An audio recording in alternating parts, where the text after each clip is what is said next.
and I will kick us off with a karakia.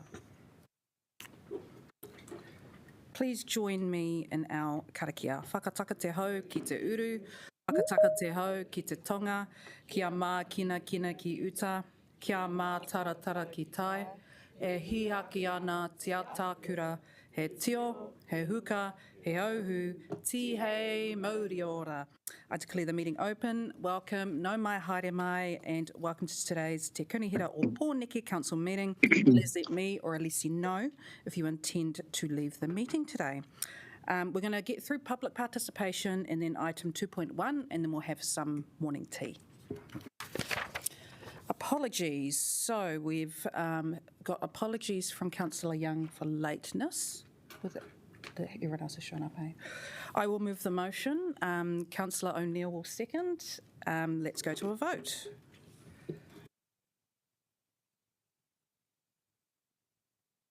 I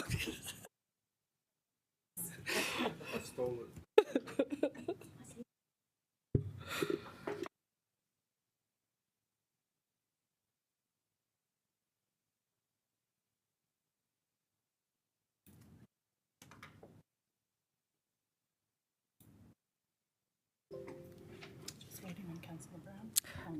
Just waiting on Councillor Brown. Yes, sorry, how do I actually vote yes? We'll just take your yes. Okay, thanks. Thank you. Sorry about that. And that has passed. Thank you. We move on to 1.3, announcements by the Mayor. So today is obviously a very significant day with the tangi of Kingi Tuheitia. So I would just like to take a moment for us to acknowledge the tremendous work that he's done, the place he has held within Māoridom, and there has been, I was very honoured to have attended yesterday, and the feeling there was of unity. And so let's take this moment to remember him.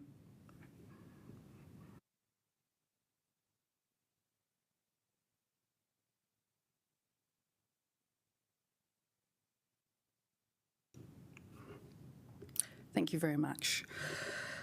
1.4, conflict of interest declarations. Do any members have any conflicts today?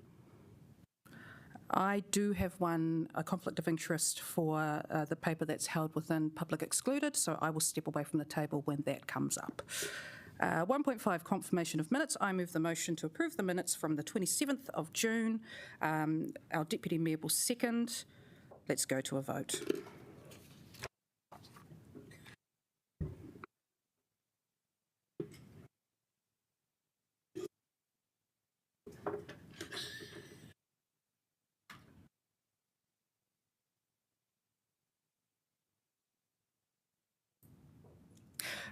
So Councillor Brown, if you just want to type yes in the chat box on, is it Zoom? Teams. Yeah. That will be. Okay, sure. Yeah. Thanks. Or no, you know.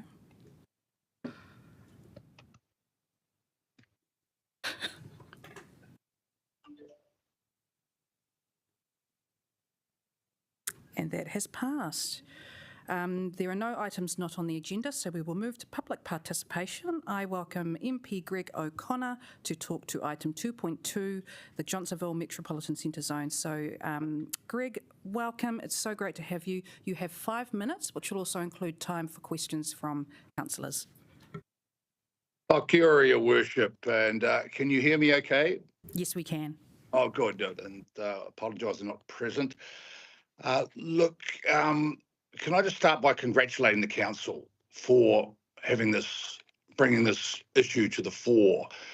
We've had councils criticised for being being too involved and too concerned about the welfare of their constituents and not worried about other things. However, the two are fully merged, and this is a very good example of it, where the lack of development of the Johnsonville shopping centre really is impacting on how the people in the northern suburbs in particularly feel about themselves, their whole suburb. And I in my opinion, it is holding the suburb back. I've been 7 years an MP now, and from the first time I began campaigning, the mall has been the centre of most conversations. I regularly survey members of the electorate, and the nearer to Johnsonville you get, in fact, it's not only even in the Johnsonville Basin, almost invariably the matter that comes up is that damned mall, that bloody mall. You knock on doors during campaigns and people ask people what their issue is. They'll say, it's about the shopping centre, it's about the mall. So for the council now to look at their options around how they can work with Stride or to encourage Stride or work in any other way with the investors around Stride to get things happening here, it is an incredibly important part of the well-being of the whole area. Beyond just the, shall we say, the shops themselves. So, look, I'll leave it at that. I see with the papers, the councillors be well aware of the issues around Stride, the various investors. I've spent time over the years with Stride themselves. I've spoken to the chairman of the board. I'm aware of the investors in Melbourne and Sydney in particular, being the Hester Group and the Aware Group, big superannuation funds, who have essentially been those who prevented the develop from going ahead by not signing off the various proposals that Stride have bought. One thing I have been aware of is that Stride have spent considerable money here on various planning, engineers, architects, and those of you around Wellington will be aware of that. So it hasn't been a lack of effort on behalf of Stride, but it has been a lack of investment. So again, thank you to the council for looking for exploring options to get this thing moving. I'll just now finish for questions. Thank you, Greg. We have 2 questions so far. So, Councillor McNulty. Morena, Greg. Yesterday we got a letter from Stride in which they advised they commenced a process to re-evaluate development options for the shopping centre earlier this year. That seemed to be news to us here at Council. I was wondering if that was something they'd conveyed to you as the local MP. Well, look, every time I have a conversation, I'm aware that there's reassurances that work is ongoing, that there's always a plan to the fore, but I'm not aware of any actual plan. That's being a listed company, of course, Stride, they have to be very wary of any information they do release. It's got to be available to all investors. So that is something that is a factor. Thank you. Councillor Brown. Thanks. Greg, in your conversations with Stride, have they made it clear what the impediments are to the development occurring? Because obviously they're very keen to develop the property, and the fact that they have not succeeded, I'm just wondering if they've given you an explanation as to what the main problems have actually been.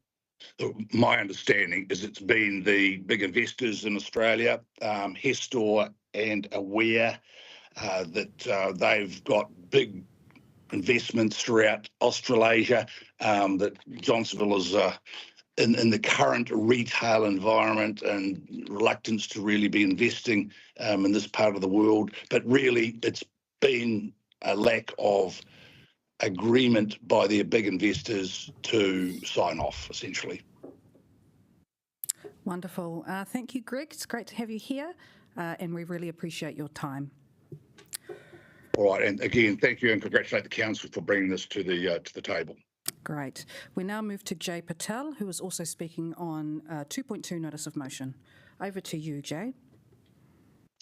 Thank you. Tēnā koutou, tēnā koutou, tēnā koutou katoa. Thank you for giving me the opportunity to speak to you regarding the Johnsonville Metropolitan Centre Zone.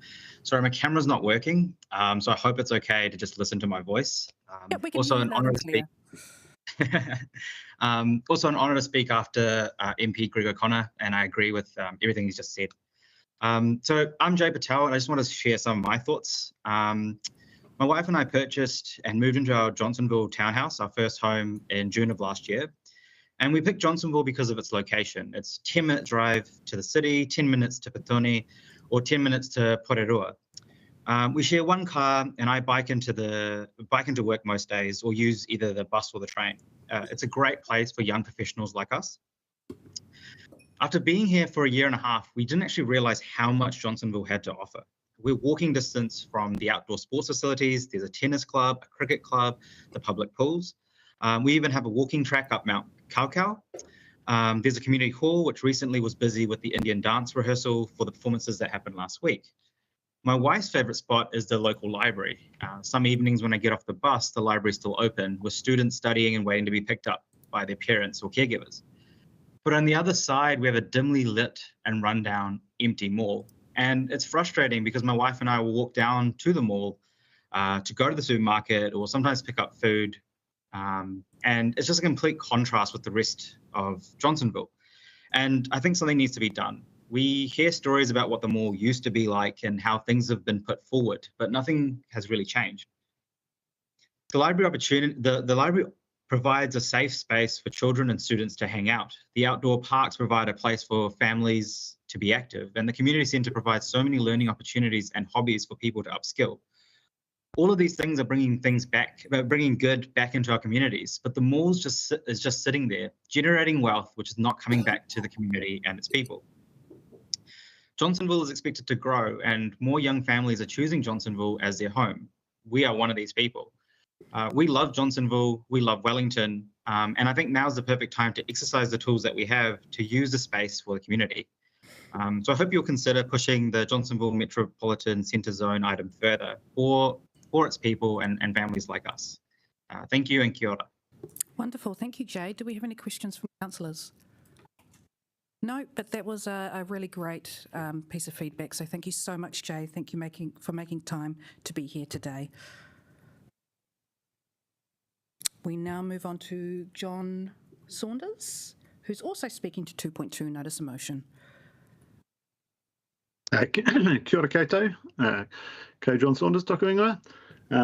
Thanks for the opportunity to speak on behalf of this, and yeah, I would just endorse the comments of Jay and Greg O'Connor. I have lived in Johnsonville for 18 years now with my wife, and we've raised our family here. As the previous speakers have said, it's a fantastic suburb, got heaps going for it. But the blight on the face of Jayville is the mall. When we moved in 18 years ago, there was talk about the mall redevelopment being just around the corner, and it's been just around the corner for all of those 18 years. And just hearing about that letter that was received yesterday, to be honest, just sounds like another kind of tactic to try and avoid any, or minimise any media following this from Stride, that they're still working on things. I'd like to congratulate the council on the investment in Waitohi, the new library. As Jay has said, that is a fantastic facility now, and it's a real hub for the community. You go in there, it's a warm, friendly, buzzing atmosphere, plenty of people, and it just gives an example of what could be possible with a redeveloped mall. It's a great area, but the mall, it's causing all sorts of issues. I honestly believe it's impacting on people's mental health in the Johnsonville area. It's a sort of sad, depressing area that brings the whole suburb down when it is such a great place to live and will be a tremendous place once the mall gets redeveloped. I know that there will be some concern, I suppose, around the council table about the council's potentially getting involved in some sort of commercial redevelopments. But I suppose I would just want to endorse the notice of motion and encourage council to look into all possible options, because I think this is an exceptional situation where you've got a multinational company owning a large chunk of the suburb that has no interest at all in the community well-being of the people in that suburb. Their only interest is the financial return, and because they're a multinational, it's quite difficult to see the tools which can be used to try and force them to redevelop that. So I would just encourage the council to consider and think creatively and consider all possible options for that redevelopment, because it really does need to happen. that's probably all I wanted to cover. But thank you for the opportunity to speak. I'm very happy to respond to any questions if anyone has any. Wonderful. Thank you, John. That was really great. Any questions? Yep, Councillor McNulty. Yeah, you alluded to it, but it's really just the same question put to Greg O'Connor. Again, so Stride sent a letter that's been circulated with councillors. Earlier this year, they've commenced a process to re-evaluate development options for the Johnsonville Shopping Centre. I mean, after 20 years, what's your evaluation of that statement? That I'm a public servant, sort of working in one of the big agencies, and that sounds like the kind of words you write when you're trying to fudge something and make it look like something's happening when actually nothing's happening. I wouldn't put any credence behind that, really. Excellent. Thank you, John. Thank you, John. We really appreciate your time. Kia ora. Thank you. Now we move on to Michael Harley-Thompson, who is here to speak on Māori ward legislation. Huge welcome to Michael. Tēnā tātou te whānau ka whakawhitai atu tātou kātou e tau nei ki te runga rawa e arahi e tēnei kaupapa nui mo tēnei rā. Kia tau tonu te tika te pono me te aroha kia tātou e huine. Ka hanga e tau ki ngā mate huhu o te wā a hako ka moke moke tonu mātou ko ngā waihotanga iho e kore rawa koutou e ware tia e te kingi haere o ki atu rā. I wouldn't usually speak that fast, but 5 minutes isn't very long. But mōrena e te whānau. You have a house. We have a house. I invite you to come into my house. And then you change the keys to the house. And then over time, I can't get access to the house. It's a very crude way of describing colonisation. You have the opportunity here, a glorious opportunity to endorse the mahi of our King, for unity and kotahitanga. The Māori ward is in the house. The Māori ward has voting powers within the house. My kōrero and my plea to you is please do not reaffirm colonisation. Be larger than that. We've grown up as a nation. There's lots of negative discourse at the moment. There's multiple mail drops that's causing anguish within the community, and it's paru. And paru means it's dirty. I encourage you to look and be kaha. Not only be strong, but be courageous. The last suffix of kaha is ha. Ha is the giving of life. I applaud you to continue to give the giving of life to the Māori ward seat as a representative outside of mana whenua. He te ngā mana whenua, te moka o tēnei whenua kamihira kia kōrua Liz Raua ko Holden. So that's my plea, is that I see it as simple as respect the space that we have within the house. Let us still have keys to the whare, and let us still have access to the whare for our people that is not only Māori, but as the Kingi has put it, for all ethnicities and all cultures. The value of the kōrero of Māori is significant, not only in the reign of kaitiakitanga, looking after each other, but doing the right thing. Anō reira, kaita mihi kia koutou, katoa. Any questions? Any questions? No, but beautifully said. Thank you so much. Oh, no, Councillor Free. So thank you for that. It's very moving. One thing I have been reflecting on is it doesn't seem that we have the mechanisms for our Māori ward councillor to necessarily engage easily with the community that he's there to represent, or she. How would you suggest that could be improved? Because there aren't, it's not a big constituency and it's quite dispersed geographically. So do you have any suggestions as to how? That's right. And that's because of the nature of colonisation, that many of us don't hold a key. So we don't understand that we need to, that we have somebody there. and that represents us, because I understand what you're saying. What I'm saying is that there needs to be a lifting of public profile and the support of the council to lift the profile of the Māori ward so there can be more engagement. Okay, thank you. Councillor Chung. Thank you very much for coming in this morning. Very much appreciated. I just have one question. Do you believe that without the Maori ward, we would have any impediments to Maoris coming on and having their voice, having their say, expressing their specific concerns, what they're actually like Wellington to be, all of those things? Do you think that we as a council have placed any impediments in the way of everyone coming in and doing that? Oh, absolutely not, but it's as a nation. It's happened as a nation. You know, the cause of colonisation is that we're in the process now of reclamation of our mana, reclamation of our reo, reclamation of our tikanga that has been lost. And so when you're depowered or disempowered, you don't know what your rights are. And so it's not, no, definitely not. There's not. It's not deliberate. It's not deliberate in its space, but you know, there's an opportunity here to say, look, we want this to happen. We want it to stay in place. Great. Thank you very much. Thank you. Thank you, Michael. We really appreciate your time. I now welcome Rochelle Gibbs to also speak to 2.1.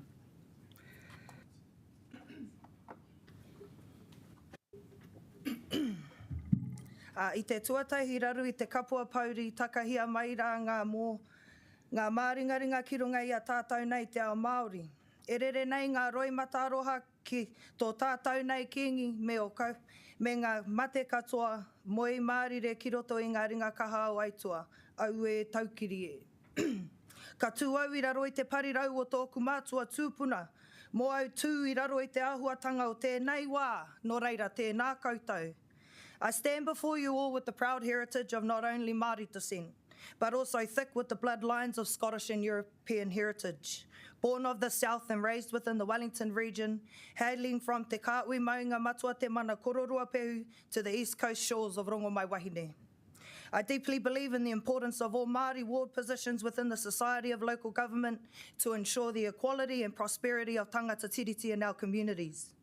Not only to support, but to strengthen tangata whenua responses when engaging with our most compromised and vulnerable wānau, who struggle in today's society, to ensure that our mokopuna are at the forefront of all decision-making, as your decisions will ultimately impact their future successes. Having worked alongside our most vulnerable communities, from mentoring young people in our justice systems to advocating for our kaumātua and accessing better healthcare, brainstorming in this very room in support of servicing the wider Wellington region with the holistic approach of well-being through the unknown times of COVID-19. Advocating for a framework by Māori for all response, we have witnessed too many systems that govern our communities today where the impact of such systems have failed our people, time and time again. These Māori wards have a responsibility and obligation to strengthen Māori to ensure that Māori aren't overrepresented in negative statistics. 50% of those Māori living in social housing are Māori, yet the Māori only make up 16% of our population. Tēnā koutou katoa. My name is Kura Moehu, Chairman of the Rūnanga Nui o Te Atiawa Ki Te Upoko o Te Ika a Māui. Go for it. Sorry about that.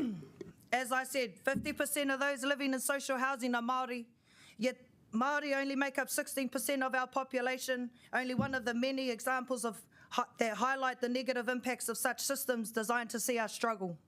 Our Māori wards are there to encourage more of our Māori people to engage in local council for the betterment in their present and future, to unify, grow and protect our ancestral knowledge, better yet share their knowledge, to furthermore strengthen our wider communities from all walks of life. By having these systems in place, this will give Māori the ability to flourish in our wider community, strengthening and building future generations with wealth of knowledge, humility and wisdom to navigate the harsh realities of the world we live in today. With that being said, keeping our Māori wards and supporting Māori to flourish in today's community will only contribute to the overall development, growth and success of Te Wanganui Ātara. Pōneke tū mai rā. Nō reira e te kaunihera o Pōneke. Me ngā tāngata katoa, tēnā koutou, kia ora mai tātou katoa. Kia ora. Do we have any questions from councillors or Pauiwi for Rochelle? No, you said it all. Thank you. Kia ora.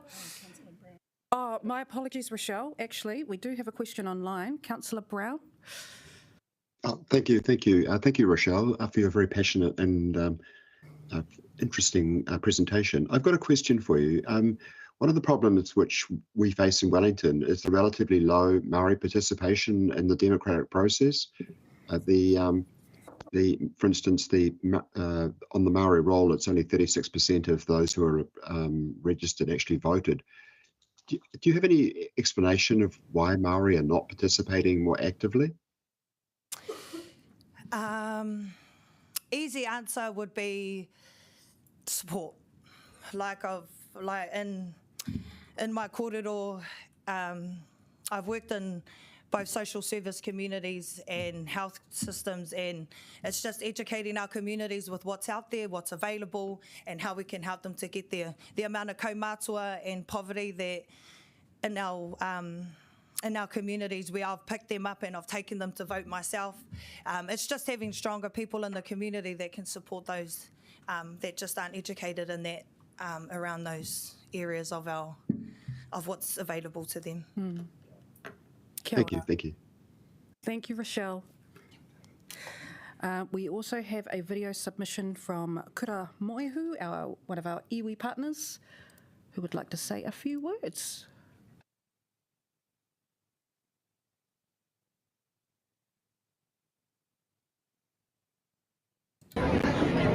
Tēnā koutou katoa. My name is Kura Moehu, Chairman of the Rūnanganui o Te Atiawa ki te upoko o te ika a Māui, and Chairman of Waiwhitu Marae. Firstly, I would like to give my apologies as I am attending the service of King Tu Hei Te Pō Te Tau Te Whero at this present time. Secondly, on behalf of Te Rūnanganui o Te Atiawa ki te upoko o te ika Māui and Waiwhitu Marae, we fully support and endorse the establishment of a Māori ward within the Wellington City Council. As a partner to the Tākaihere relationship, we will support the establishment, the City Council to establishing the Māori ward, and also the person who will eventually be elected. In saying that, thank you very much for the opportunity to present this to the Council today, and look forward to hearing a positive response. Tēnā koutou katoa. That brings us to the end of public participation. So I am going to move on to 2.1, compliance with changes to Māori ward legislation. Please welcome Jennifer Parker and Sean Johnson to introduce the report.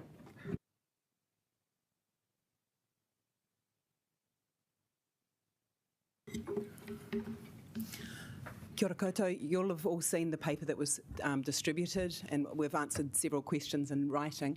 We're just available here to answer any questions that you have on the paper. Any questions? Councillor McNulty. Just for the benefit of those that may not have gone through the detail, what was the feedback when the council first proposed putting forward a Te Whanganui Ātara ward? What was the public sentiment towards the establishment of the ward? I believe from memory there was approximately 97% support in favour of establishing the Māori ward, so maybe 12 submissions against and 290 odd in favour. Councillor Chung. Thanks. Just following on from Councillor McNulty's question, how was that consultation done? Because it seems to be an extraordinarily low number. Just a question, please, Councillor. So how was the consultation done? It was live on the Council's Let's Talk engagement platform on our website, and we also went to a number of community meetings to talk about it. Councillor Abdurrahman and then Councillor Pennant. two questions. The first one is, this poll will cost about $160,000. And at the time when the ratepayers are already complaining, is the central government putting money forward for us to do the poll? That's the first question. The second one is, legally, do we have any legal means to say, no, we don't want to do it? No to both questions. Councillor Pennant. Thank you. Just following on from that one, I understood one of the councils, I think it might have been Whakatane, had looked at legal options to not hold a poll. Do you know about if any moves are afoot? I believe it's Far North is the one I've seen. Sorry. And the legal advice that we've had is that, well, the advice that we've had is that it would just be straightforwardly a breach of legislation. What's the actual consequence for us in breaking the law? Oh, no, it's a serious question. Like what would happen to us? I mean, most directly, there's a fine under the Local Electoral Act. It was the opinion of some members of the Select Committee that considered this bill that a failure to meet your statutory obligation would result in a problem under the Local Government Act. Okay, thank you. Councillor Free. I don't think the current system is ideal, in that not the Māori ward per se, but the whole representation review that we were meant to be. Question, please, Councillor. The question is, we were going to have a representation review. We deferred it because of the fact that we'd only just introduced a Māori ward. Where's that going? So you're legally required to consider that next training, and so in next training in 2027, it must be considered. Come through. Yep. Okay, thank you. Councillor Young. Thank you, Sean. You said that talked about a fine. Is that per councillor or for the council? I want to know, does the ratepayer pay for it again? I think it's for the council. I think it's for the council as a whole, and I do not believe it's a particularly large sum. Councillor McNulty. This might be for you, James. We've received a sort of inundation of emails around not supporting the Māori ward. Could you have any comment about whether those have been generated actually by Wellingtonians? And I know that they've had to be captured by the spam filter at times. I'm sorry, Councillor, I can't give you an answer on that right now, but I'll investigate it for you. Thank you. Great. I think that brings us to the end of questions. Thank you, Sean. Thank you, Jennifer. So we have some in the amended substantive just up on the screen there if you'd like to see the latest. But I will be moving the motion. And look, I'd like to start by saying, you know, I stand here today really proud to move this paper. I'm proud to stand alongside councillors, our pāwiwi, our staff, but especially our tākai here partners, mana whenua, iwi. I'm really proud of the steps that Wellington City Council have taken to not only be very proactive and progressive in regards to our Māori ward, but the way that we've prioritised our overall Māori strategy that is, in my view, quite forward-thinking within local government and has ensured that we act as true partners for te tiriti or Waitangi. It is vital that we ensure that council reflects our city through effective representation and constructive change. In this political climate that is being defined by division, hostility and attacks on te tiriti, it's more important now than ever that we show unity on this issue and to remain confident on the calls that we've already made. Last time a poll was held on this issue, as Councillor McNulty and other councillors have asked, is that 94% of public submissions showed support on this Māori ward. We know that this is a movement our city supports, and diverse representation enhances our democracy. It doesn't diminish it. An active Indigenous voice on our council will help us shift toward a better, more equitable future for everyone. For me, this is more than just a motion. This is a reflection of how far we've come and a reminder of how much more work we have to continue. I am proud to be the first Māori mayor of Pōneke, but getting here wasn't easy, and there was plenty of adversity along the way. And while I'm proud that perhaps my journey may have helped others to follow this journey for greater Māori representation in local government, I don't want that representation to be reliant on chance or luck. I want us to be proactive in ensuring that Māori always have a seat at the decision-making table, regardless of who is in power at the time. He waka eke noa. We're all on this waka together. Let us all be united as a city. Kia ora.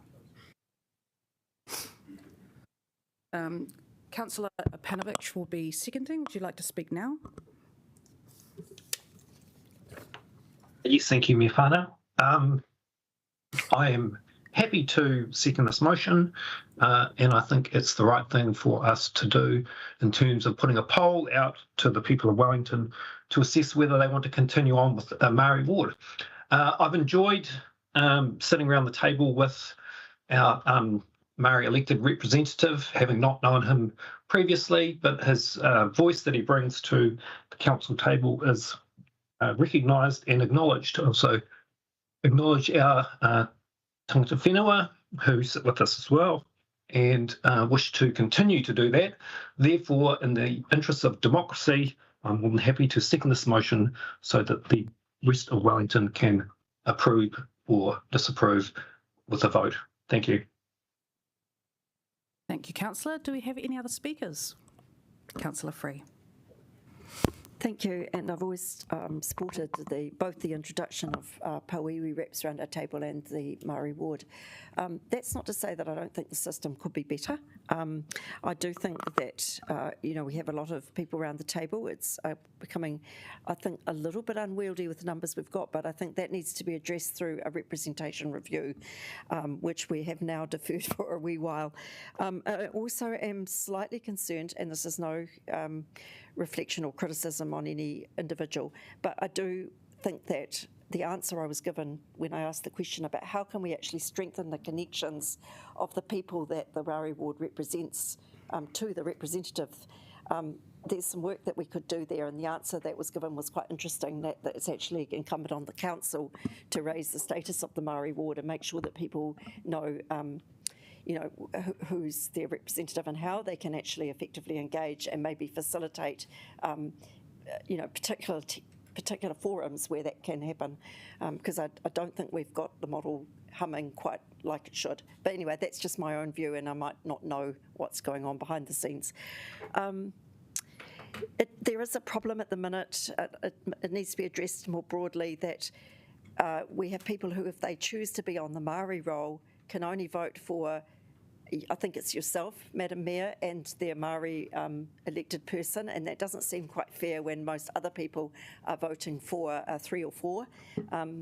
Have a choice of 3 or 4. So that's what I'm saying, is the system actually, I think, does need a bit more of a general think and a general overhaul.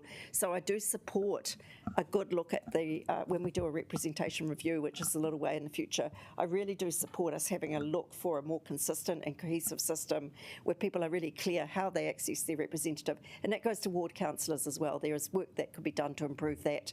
But anyway, democracy is a brilliant thing. Seldom works perfectly, but we wouldn't have it. We wouldn't live without it. Thank you, Councillor. Councillor Chung.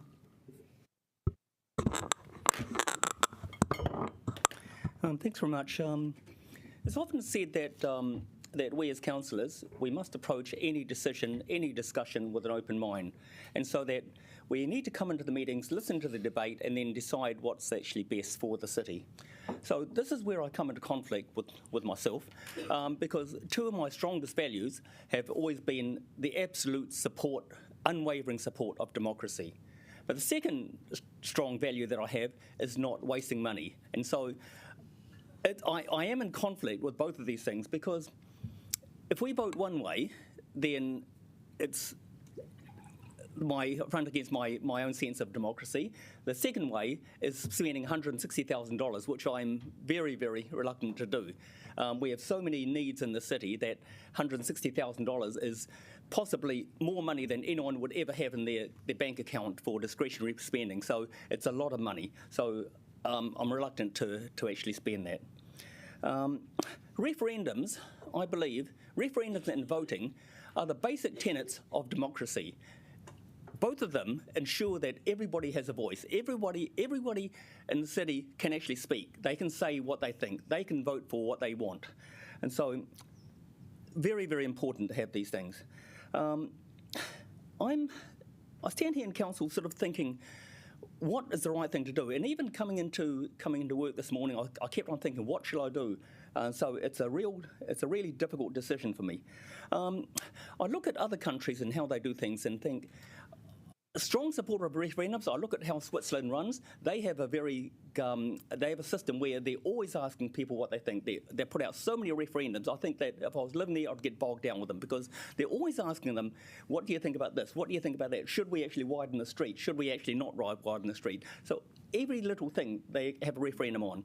Other countries like Singapore, they're extremely democratic. They rotate the presidency depending on race. Now, at first when I heard that, I thought this is a very strange system but they want to ensure that the dominant race over there doesn't always have the top chair. So they rotate rotate the presidency so that different groups can actually take the presidency and no other groups can actually apply for the presidency at those times.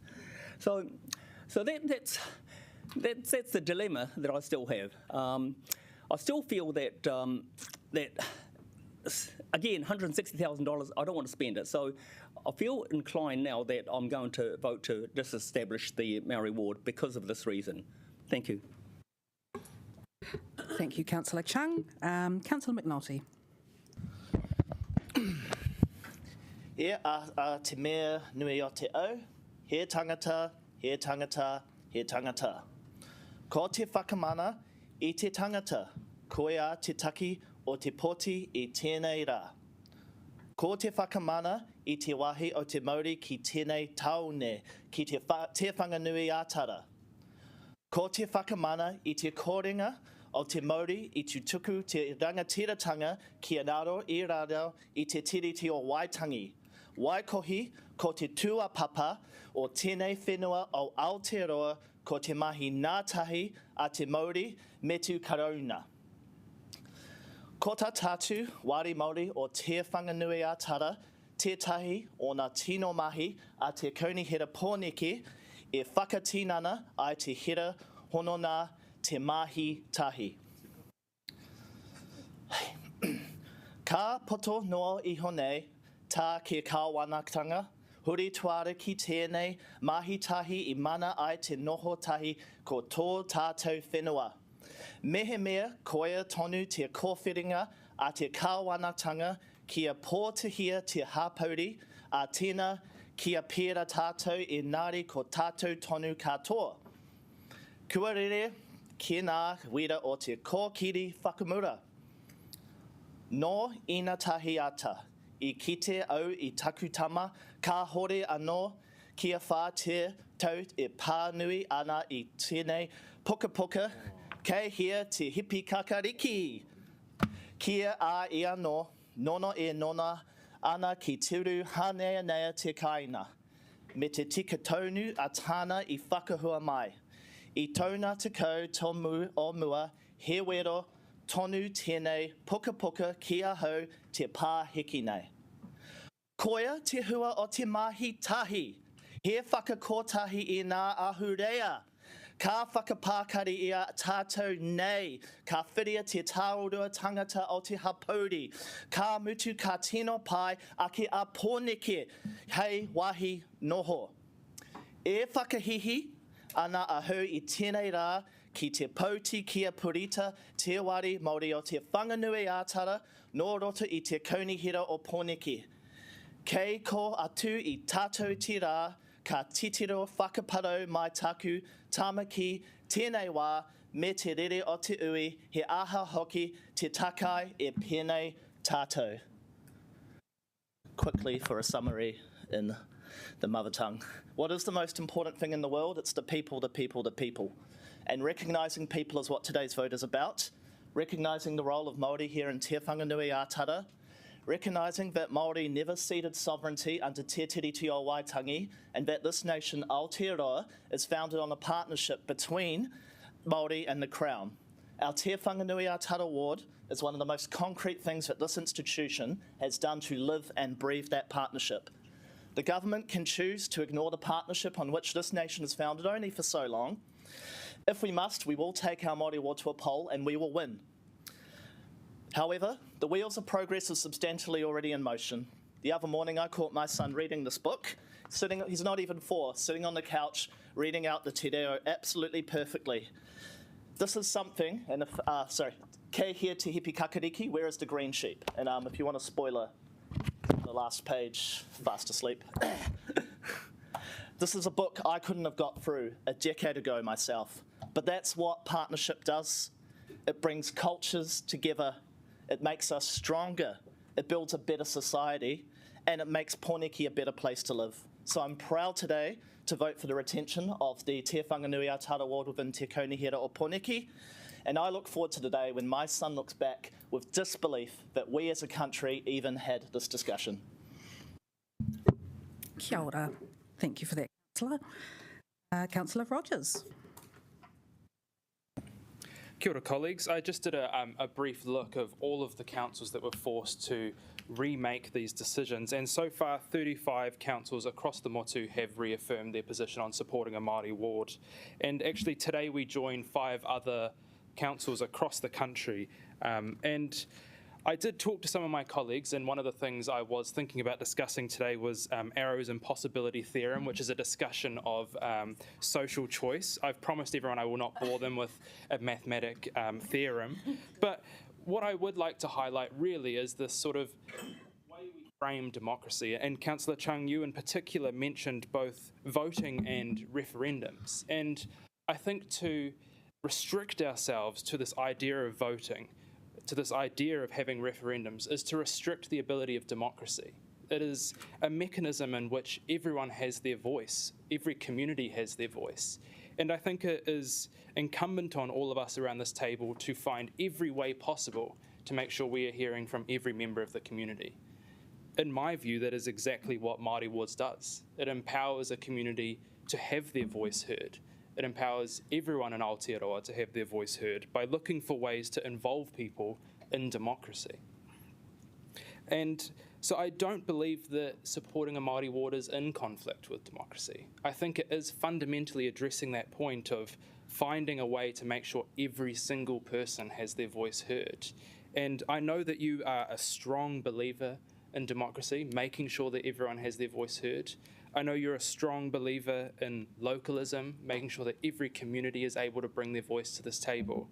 And for that reason, I do believe that everyone around this table should be unanimous in supporting democracy, in supporting localism, and supporting a Māori ward. Kia ora. Thank you, Councillor. Councillor Matthews. From a mic. Kia ora koutou. I just want to give a personal tangata tiriti reflection. In the 5 years since I've been part of this council, we have witnessed the transformation of our treaty relationship. And I think 5 years in local government is the blink of an eye, really. Māori wards are an essential part of that transformation. There are many other essential parts. Our Takaihiri agreement, Tupiki Ora, our Pauiwi representatives are all part of that transformation. And I guess I want to reflect that in that 5 years, our change has made this an organisation from a tangata tiriti perspective, from one I was actually kind of ashamed of to one I am proud of. And it's made a real difference to me personally, and I believe it is making a difference in our city. Today is not a difficult vote for many of us, but I guess when it comes to that te tiriti relationship and process, the challenge is not to honour it when it is easy. The challenge is to honour it when it is more difficult and when it comes into conflict with, you know, our own beliefs and prejudices and histories and ways of working. So I embrace that challenge on a daily basis here at Council, and I encourage you all to do the same. Probably my personal preference would have been not to hold a poll. I don't believe it's necessary. And it wouldn't be the first time I've broken the law. But I do want to acknowledge your work, Mea whānau, in coming up with something that I hope all of us can support. And I think that would be a great move for us to do that today, even though there is a cost, and I think we all think that that cost is not necessary, but that is actually something that we have to do in order to honour our obligations. And I guess I just want to, it's probably not necessarily in the spirit of kotahitanga necessarily, but I do feel that central government is operating from a place of ignorance and fear, and driving those things, using those things as motivation with the population. And it's essential that we do not do the same, that we do not operate from ignorance and fear. So thank you all for your contributions, and I am excited to continue to have a Māori ward representation in Wellington. Kia ora. Kia ora. Councillor Brown. Thank you. And thank you very much for the interesting comments which other people have made. I support retention of the Māori ward, and I also support having a referendum of the people of Wellington. I think the debate on this topic is very important, and so which is why I'm going to talk for a little while, just like everybody else, because it does revolve around views on the treaty, on democracy, as Councillor Chung has gone into, and national identity and unity. With regards to the validity and role of the treaty, where, as we all know, some central government politicians have based their views on whether they need to respect the treaty on this issue of ceding sovereignty. Apparently, if they ceded sovereignty, then you don't need to treat the Maori in any way differently to anybody else. Now, I'm not a scholar on this topic, but I have actually read the diaries and letters of Henry Williams, who was the Anglican missionary who lived in the Bay of Islands from 1823, and he was both a proponent of the treaty and its translator into Maori. And from what he actually wrote, his actual words written at the time, there is no doubt at all that he did not see the treaty as Maori's ceding sovereignty. And it's a point worth noting for people in Wellington, and it's an ironic aspect of this debate, that one of the reasons that Williams and Lieutenant Governor Hobson promoted the treaty as a way to give Maori rights and protections were the dubious Wellington land purchases executed by the Wakefields in 1839. So we're sort of ground central of part of the problem, if you like. But in the context of Aotearoa, New Zealand, 184 years later, what matters more is how the treaty and its commitments have evolved and how they contribute to national identity and unity. To give my personal view of this evolution, I lived my first decade in 1960s Christchurch, and almost my only recollection of the existence of Maori from that time was my mother explaining that New Zealanders were entirely not racists because of their willingness to treat Maori as equals by encouraging full assimilation. Compare that to the current recognition of the validity of Maori identity and how we all benefit from two robust cultures. The basis of mutual benefit is mutual respect, including by ensuring Maori have a voice and a vote at the table. A Maori ward is a legitimate outcome of the treaty. It is a component of forging a national bicultural identity and unity, and it's positive for democracy. When the Greek city-states created the first recorded democracies 2,500 years ago, they were so keen on all eligible demos taking an active role, they were paid for attending meetings and voting. So $160,000 is probably a small price to pay on that level. As the Greeks knew, to be successful and legitimate, a democracy needs high levels of active participation. Statistics indicate that Maori are less inclined to register to vote and less inclined to vote than most other people in the community. They don't see their vote as making a difference. In the last council elections, 46% of people on the general roll voted, but only 35% of the Maori population did. Final questions, Councillor. Sorry, what's that? Oh, it's just you've reached your time, but just if almost finished. Look, we can't be sure that Maori will be more active and interested in local government if the city has a Maori ward. but they would hardly be encouraged if it were abolished. I am confident that next year the people of Wellington will vote in favour of the Maori Ward because they too will appreciate it as our local contribution to progressing national identity and unity as a bicultural Aotearoa New Zealand. Thanks. Councillor Brown, very nice, thank you. Thank you. Councillor Pennant. Thank you, Madam Mayor. And I'd just like to start by thanking you for your leadership on this issue, the dignity and the challenge that you put to the government, and also to the speakers today. They were really powerful. Yep, this is, well, actually, it's not an easy vote for me today. We do need to honour Te Tiriti, but this comes from a really harmful place from the coalition government and to Māori. And for me, starting to get a bit boring. You know, things have moved on. We know that we need to honour it, and yet we're having a sort of a terrible 1990s kind of discussion. Some of this racist legislation is done in people like my name, and I don't want it for obvious reasons. They have not read the room because our society has changed. And we don't want to be in the same boat as Kaipara and Upahut, with the greatest amount of respect to both of those councils. You know, and it's a very sort of odd attack. Māori are now 20% of the population. That will grow. And so to launch this kind of attack is unwise at the very least. I'm obviously very conscious about not breaking the law. We've had a few challenges in this space. But I would encourage you, Mayor Whānau, to look and see whether there are some remedies around this, because wasting $160,000 on this poll is not a good thing. But more substantially, I don't actually agree with going to a poll. I think having a vote like this is divisive and harmful and will bring out all the racists, and it just won't do us any good. For an outcome which is probably predetermined, is that it will be retained. And just the last point I want to make is that, look, particularly to the coalition government, we just all need to get on the waka.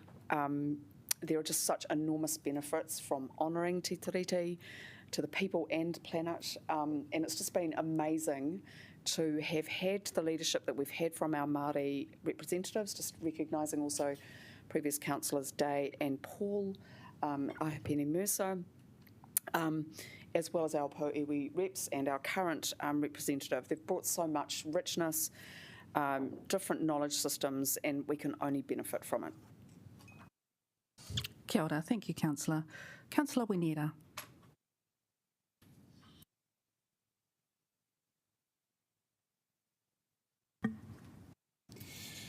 E tū ana I tēnei taumata kōrero I te maru o Pukihina maunga. E tū koe te tipuna maunga I roti te korowai o Taranaki Whānui me o nā ke iwi. E whakaire ai ngā kōrero e te hunga kua ngaro ki te pō, tihai mauri ora. So yeah, e te tuatai ai rā kua hinga te tōtara I te wānui a tāne. E rere ngā roimate ki te papa o te maraeata o tūranga waiwai ki ngaro wāhia.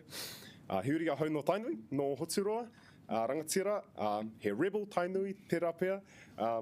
Engari aue taukuri e moi mai, mō mai rā I te kiingi o te Waikato. Tēnā rā I te ware, I te mea, kia koutou katoa, kei te mihi. Those of you who may be expecting my usual antics will be disappointed. I'm going to be quite restrained today. This is about all the theatricality you're going to get. It's no secret, and many of you will know this, that I've been somewhat conflicted about my participation in the meeting today. There's a saying in Māori that I've shared with some of you, which is something to the effect of kaore te kumara e kōrero mō tōnā ke reka, which basically means the kumara does not speak of his own sweetness. And it is a real cultural concept in Māori, this sort of regulated demureness, if one could be permitted to say so. And at the same time, I'm conscious that I occupy a relatively privileged position within the great tapestry of Aotearoa, my particular thread is very likely to be in support of such a seat as the one I currently inhabit. And it is really those others in other parts of the country that may be undergoing a far more painful debate than we are presently undertaking in very good faith today. I've also been very conscious about trying not to make this about me, because the seat is so much bigger and so much longer in the great moral arc of the universe than just my little 3 years. But somebody made a very good point to me the other day, that in trying so desperately to not make it about myself, I think I have also risked doing so inadvertently, because it really is about the people on the Māori roll who are getting a seat at the table and speaking through my lips. That is the reason I am here. That is the people that I'm here to represent, and I am merely a mouthpiece for that community. So today, I'm just going to be very restrained and make 2 points. Point number 1 is about executive overreach. So we in this country have a very clear separation of powers, separation of mandates, and separation of democratic processes between central and local government. It is not for the government to require representation decisions be made in a particular way for local councils. I'm going to ask for a bit of aroha on my time. Sorry about that. The Local Government Act is supposed to act as a firewall for this purpose, to shield us from the whims of the governments of the day. We are elected on our own mandates, some of us probably gaining more votes in their campaigns than many central government representatives. And no other ward is subject to any kind of decision of this character. And for the government to mandate it for Māori wards, I believe to be a significant overreach of executive power. Minority wards really enhance our democracy, I feel. I think a lot of stick gets given to rural wards, but I see rural wards as actually a very effective way of enabling a small part of the community who represent a great contribution to the community being able to have a voice which would otherwise be drowned out by the townies. The second point I'm going to make, the comparison is quite obvious there, I would hope. The second point I'm going to make is about treaty justice and tino rangatiratanga. So, first of all, it's important to mihi to everyone who has done the work to make this seat possible and to make it possible for somebody like me to be here at this particular table. Also, I'd like to point out that between myself and also Mataho Aronui, working towards our Tupiki Ora strategy to enhance Māori participation and well-being in the city, we are doing the job and trying to fulfil as best we can the promise of Te Tiriti o Waitangi. However, a Māori ward is only a very small part of that picture.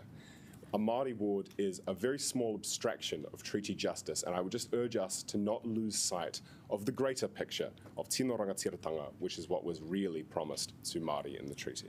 So anyway, I'll wrap up because I'm taking a lot of time, but I ultimately have a lot of faith that if this matter is to go to referendum, the people of Wellington will reaffirm their desire to have a Māori ward, and for all the representatives who will follow me, I wish very good luck, and I'm sure that each of them will contribute in fantastic ways to our city.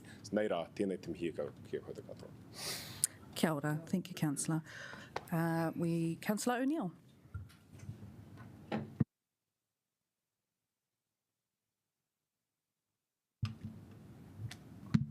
Ko tangiti ki o te maunga, ko wainui mata te awa. Ko hui te para, ko wainui mata nā whenua tapu, no Alan Lewis te waka, ko whanganui a tara te kāinga, ko Katrina O'Neill rua, ko Don Martin Okumatua, ko Terry O'Neill toku ingoa. I don't normally start my speeches with the share of a pepeha, but I wanted to, in particular, mihi to my ancestral background in New Zealand and why it is important for tangata tiriti to speak up for the rights of Māori and for te tiriti of Waitangi. My ancestors were only able to make a home here in Aotearoa because of this legally binding document.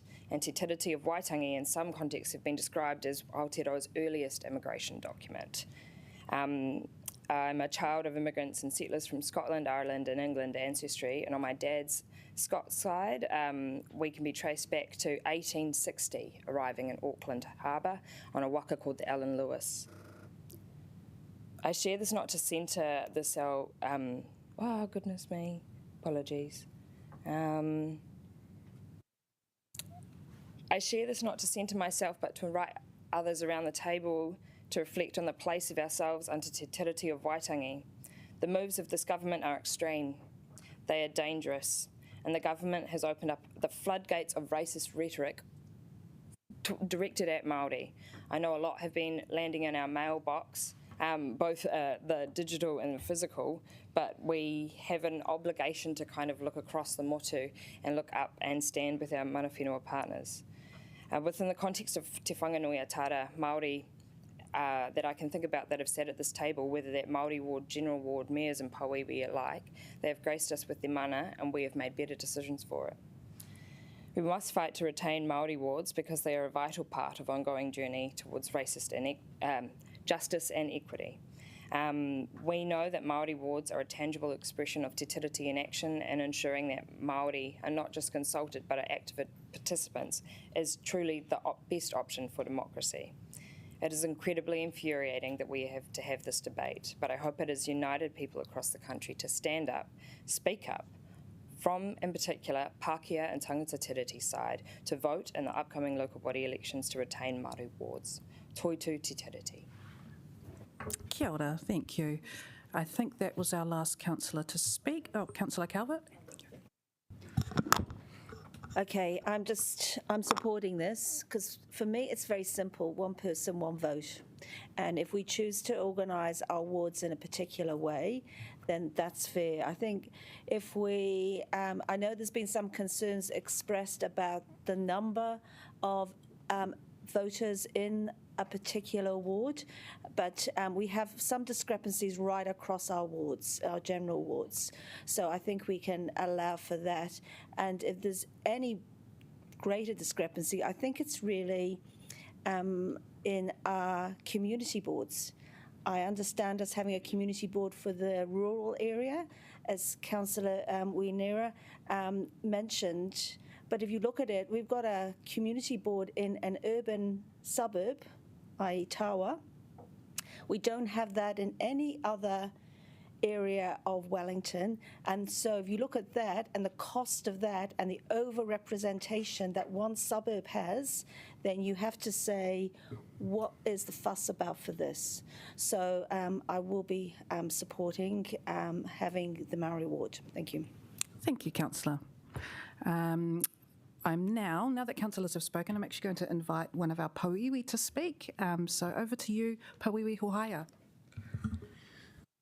Kia ora Tori. O tira kia ora tātou katoa, kānui te mihi kia koutou I tēnei ata. First of all, I just want to acknowledge the two public submitters, Harley and Rochelle. Very persuasive and compelling kōrero on the retention of our Māori ward, tēnā kōrua. I also just want to commend councillors who have spoken this morning. It looks like we've almost got an uncharacteristic display of unanimity here this morning, so it's really encouraging to see. I hope I haven't hexed it. But no, it is encouraging, and it does send a strong message, I think, to central government. I do need to call out something, though, because there's Māori representation, but there's also the role that Pauiwi, Kelly and I play as mana whenua voices on these committees, or on the committees of the council. And councillors, you'll know what I'm talking about, and I won't go into too much detail, but there is a notice of motion that has been lodged, and I understand the practical impact of that notice of motion will be to exclude Pauiwi, Kelly and myself from any further kōrero around the long-term plan. Now, look, I just would encourage you to think about the implications of that notice of motion. That's all. I don't want to take away from the importance of the original vote around the Māori ward. Look forward to a unanimous vote on it, and yeah, that's all I've got to say. Kia ora. Oh, I do need to say that I have Pauiwi Kelly's support on this matter, and that actually I just want to pick up on something real quick, if I could, that Councillor Matthews, a point that Councillor Matthews made. We need to be supportive of our Te Tiriti partnership, both when it's going well and when it's not going well. In other words, when the decisions don't go our way, we need to figure out how we deal with that in a mana enhancing way, not in a way that excludes the mana whenua voice from the debate. So I'll leave it there. Kia ora tātou. Kia ora. Couple of minor points for my right of reply. Again, thank you for the respectful kōrero around this. I think this has been really lovely. Councillor Chung, if I could, sway you. I'm still confused. I know. And it's like, if we go to a poll next year, that's going to cost the ratepayer another $160,000. So, come and join our side if you're for the ratepayer. But anyway, I'll leave it at that. I know there have been a couple of people asking why I wasn't stronger in my amendment to not go ahead with the poll. However, I knew there were some councillors who weren't comfortable with that, and it's much more important to me to have a more unified way forward for this particular vote. So I took that out. And also, I'm aware of my role as a Māori mayor, and during the week of Te Kingi passing, again, I want it to be of unity, not to take a shot at the government on this particular day. So I'm very happy to just leave that for another date and be more about us today. But on that note, let's go to a vote.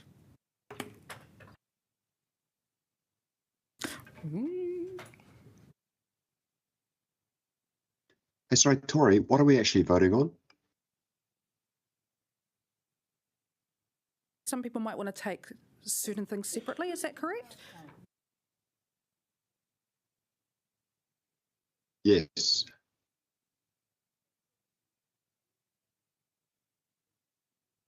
One and two, yes. Yeah. So Ray, Councillor Chung, if you vote yes for number one and number two, you're all good. But out of respect for other councillors, so we're going to take 1 and 2 together, and then we'll take 3 to 7 together. Okay?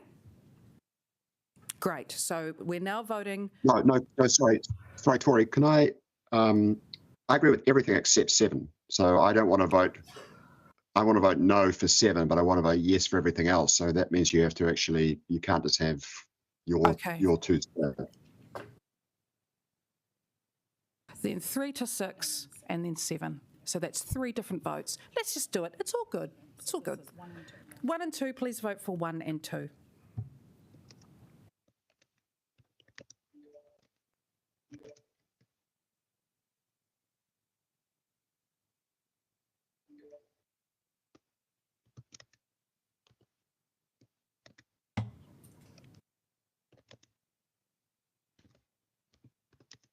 Why is it taking so long?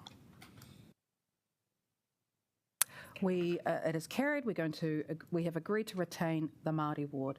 We're now 3 to 6.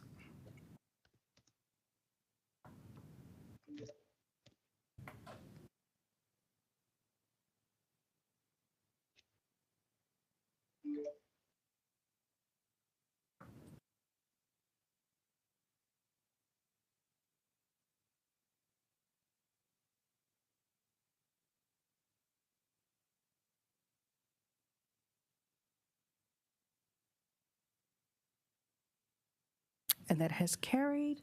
And now number 7.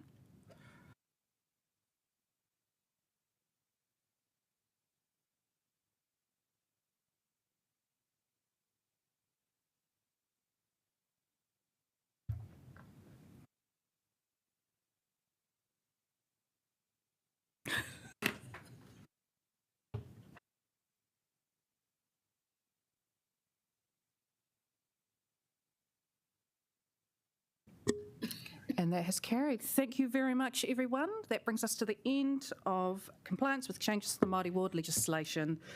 We are now going to take a 15-minute break. So can everyone please come back at 11? Thank you.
the table, that would be wonderful. Thank you.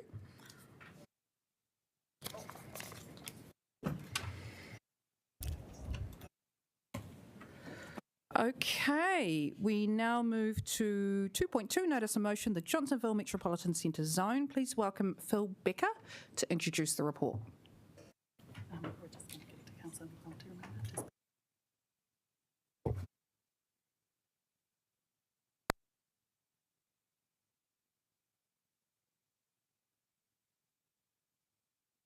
I don't understand. Do you want me to speak? Yeah. Apologies, through the chair. We're just going to invite Councillor McNulty to speak to his motion, and then we can take questions after that with Phil. Kia ora, I'm sure everyone here knows by now, there's nothing I like more than bringing discussion to this table about the Johnsonville Shopping Centre. I remind everyone it is Wellington's 203rd most popular thing to do out of a list of 227 according to TripAdvisor.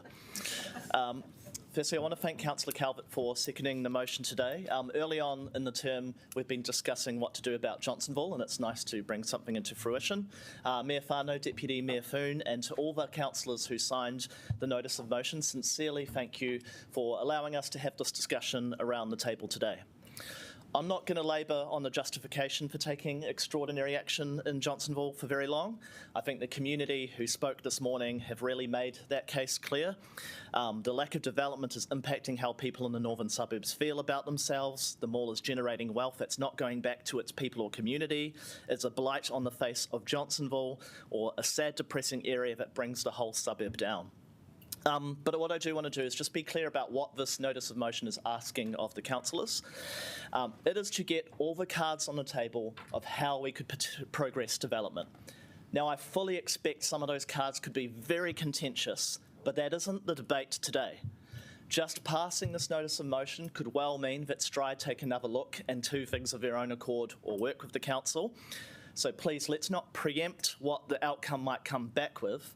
And I'm asking on behalf of the local community that myself, Councillor Randall, Councillor Panovich represent for your support just to get this work initially underway. I want to talk to Stride, as I'm sure that they're listening, especially given the letter circulated yesterday, which seemed to omit many crucial details of the journey so far. I'm sure it does seem unfair that the third largest council in this country is having a talk about you today, and I do acknowledge that that's extraordinary, but I hope you can take a minute to consider the counterfactual.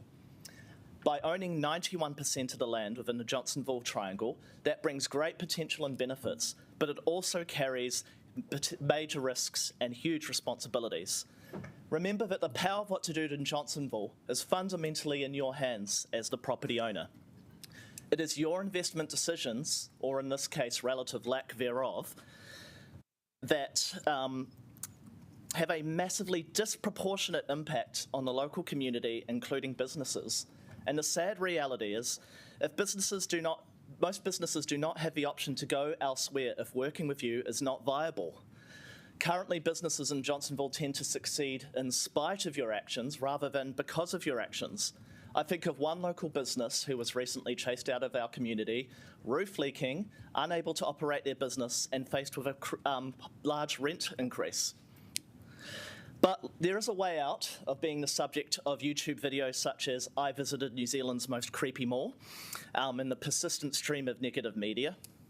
Sell up. Pass the baton to a developer with mixed-use expertise, rake in the considerable capital gain from our recent district plan decision, and focus on running Queensgate. You've got a great asset out there. Or I'll put a different option on the table. To the CEO and board, come down to Johnsonville, talk to your tenants, hear their stories, and then have a town hall meeting with the local community. Councillor Randall or Panovich, possibly even Mayor Whānau, will moderate so that it's a constructive and respectful discussion. And tell us, what do you need for certainty to proceed? Why should you be the developer leading the charge with your relative inexperience in mixed use? What's your plan to better support your tenants? Please front up, communicate honestly, and tell us the way forward after 20 plus years of stagnation. If not, there is one thing I can promise. The discussion at this table will continue. And I'll note, with the Finance Minister shortly due to set up office at your premises, her staff are going to be hearing every day from the local community their feeling of what's happening. The problem in Johnsonville is not going to go away. Time's up. Time to do something about it. Thank you, Councillor. Now, I understand we're going to go to questions before we second it. Councillor Pannett. Thank you, Mr. Speaker, for your report.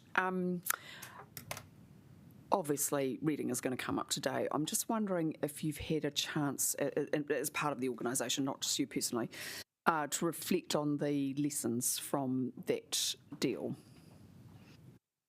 Well, we tried to, that's right. It was a proposed deal. So are you asking me whether there are lessons that... Lessons that the organisation has learned from trying to do development with a multinational in a large block of land?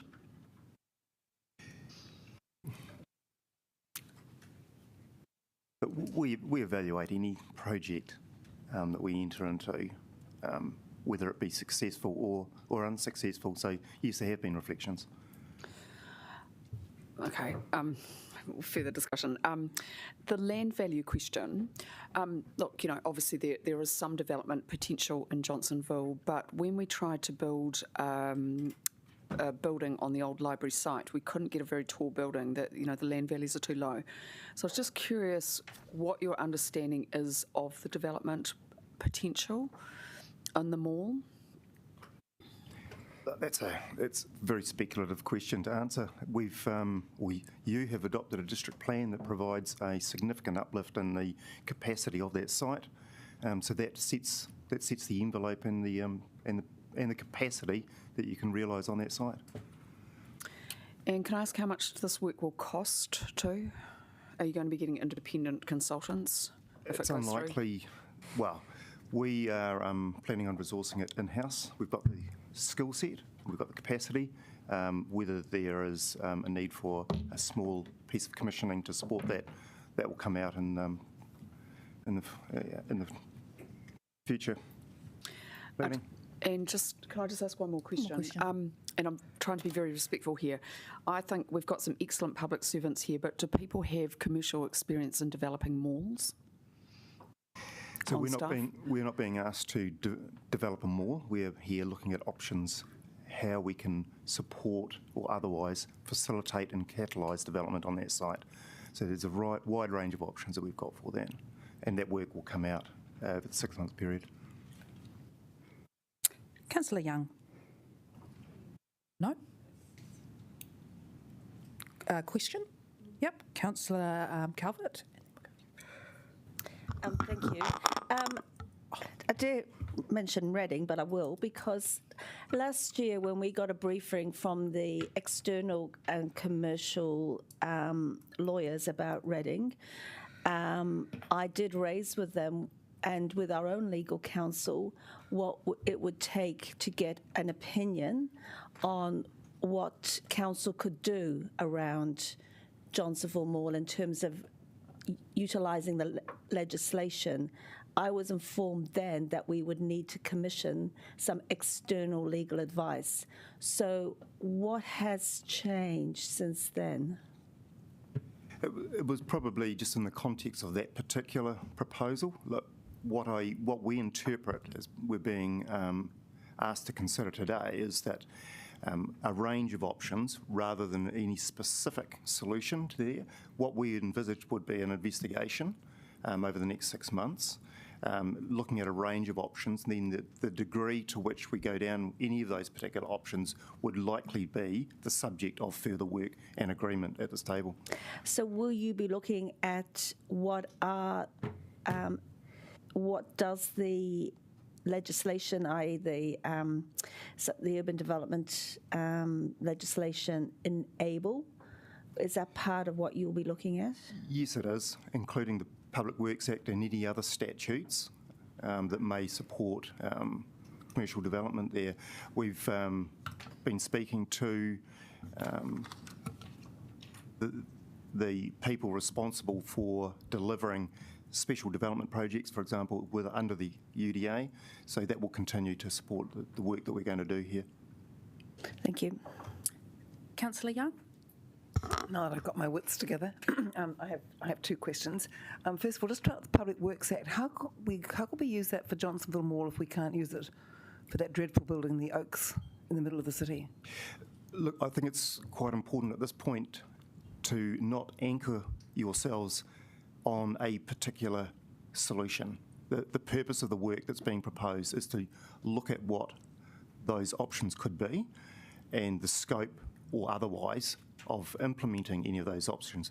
The Public Works Act is a tool, but it comes with many constraints, and it's often referred to in a pretty superficial way in respect of private land. So I think I would ask that,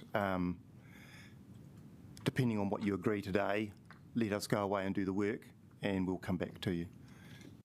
Okay, I have another question, which is, how much contact have you had with the owners of the mall? I mean, is it regular contact? We haven't had any contact this year of any significance, other than when I made a call in response to the notice of motion being received. Okay. And what, I mean, just to alert them to the notice of motion, I assume? Correct. Yeah, okay, thank you. Councillor Chung. Great, thank you very much. I have a question about the property that we actually own in the Johnsonville Mall car park. Now, my understanding is that we still own a street that was there when it was a developed area, and that actually still belongs to the City Council. So can we actually use that as a, perhaps not as a tool, but what's the legal position on that street now? Thank you. We actually own two streets within that site. They're still classed as road reserve. There is a quid pro quo arrangement for the use of that street as parking for the mall, while we use some stride land as road reserve to enable public transport use on the edges. So when you enter into discussions with Stride, and I don't want to obviously preempt anything and give away anything to Stride so that they know what we're going to talk about, but would anything be on the table? Are we looking at any solution that's better than what we have now? Would you be open to that? Yes. Great, thank you. Councillor Free. Yes, I've just been reminding myself of the contents of the letter we received from the representatives of the Stride group. They did say that they commended the constructive working relationship they've had in recent years, which was nice to hear. And they indicated they remain willing to engage in discussions with our officers. How do you imagine if this notice of motion were to pass and you started to work on paper for us, how do you imagine you would engage with them, ideally? I would literally pick up the phone and talk to them, Councillor. Yeah, and that's, I don't say that superficially, but that is the way that we engage in engagements with them. Like there's no other real way to commence. We have a good working relationship with Stride. I'll maintain that. While we haven't reached agreements on getting a deal, as it were, over the line, that doesn't prevent us from doing it in the past. So you don't think that this notice of motion would preclude you from being able to kind of, re-engage with them and... No, because inherent in what is being proposed today is actually that, to engage with them. We've got a brief here as it's proposed to encompass a wide range of options analysis, and that would be part of it. Okay, thank you. Councillor Randall, yes.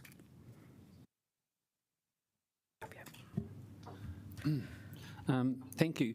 I just wonder if you could elaborate. First question is, I wonder if you could just elaborate about the working relationship you've had with Stride in relation to the previous proposal that did fall through. But how would you summarise that relationship and how both parties took part in it?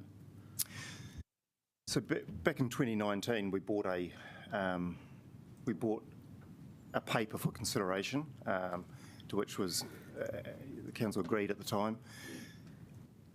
As a precursor to that, we actually travelled to Auckland to meet with Stride, look at some of their work. So the working relationship in any of these sorts of arrangements, initiatives, you do start from a place of how might we, and that is I would maintain that is the case here as well.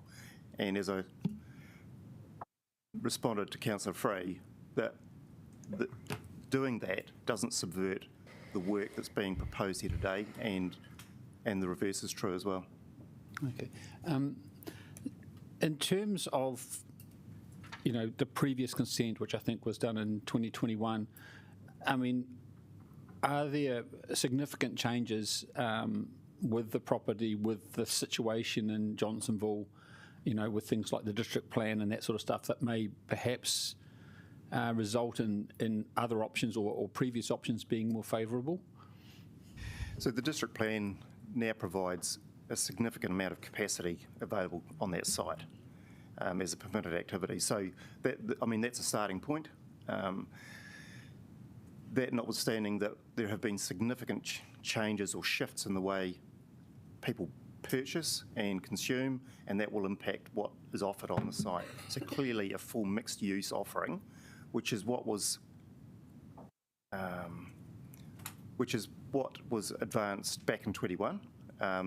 But now I think that given the decision that you've made, it actually provides a great capacity to do something even more special.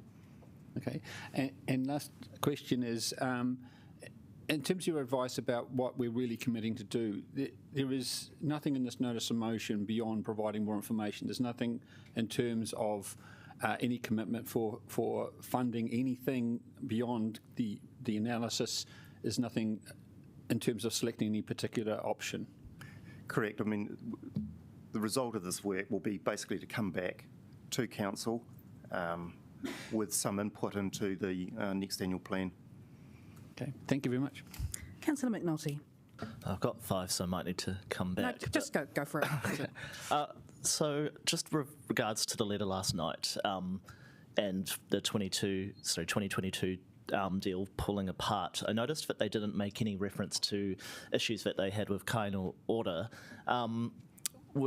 Did they ever convey issues with Kaunihera as part of why they pulled out of that 2022 project?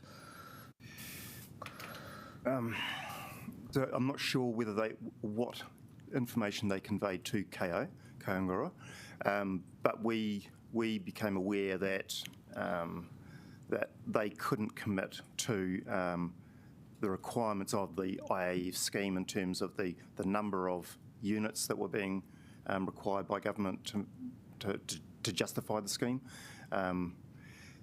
The number of units and the typology and so forth. So the detail, they couldn't commit to that while at the same time needing to maintain flexibility around the offering. And so it was the tension between those two that led them to then withdraw from it. And reading further in the letter, would it be a fair summation that to deliver on what their plan was, that Stride would have essentially needed a commercial subsidy from Wellington ratepayers to make it stack up? Yes, the negotiations that we were having with them required adjustments to the Te Kāinga model that would have required a high level of flexibility from councillors to agree to a deal, and that reflected their hurdle rate or whatever it was, what they were trying to achieve. So there was a mismatch between the two. Okay, and obviously the question I put to the MP and to John this morning. So the letter stated that Stride have commenced a process to reevaluate development options. That was news to Greg O'Connor, news to myself, and just confirming that was also news to you as well. I didn't learn of that until I made the call after the nom was lodged. Okay.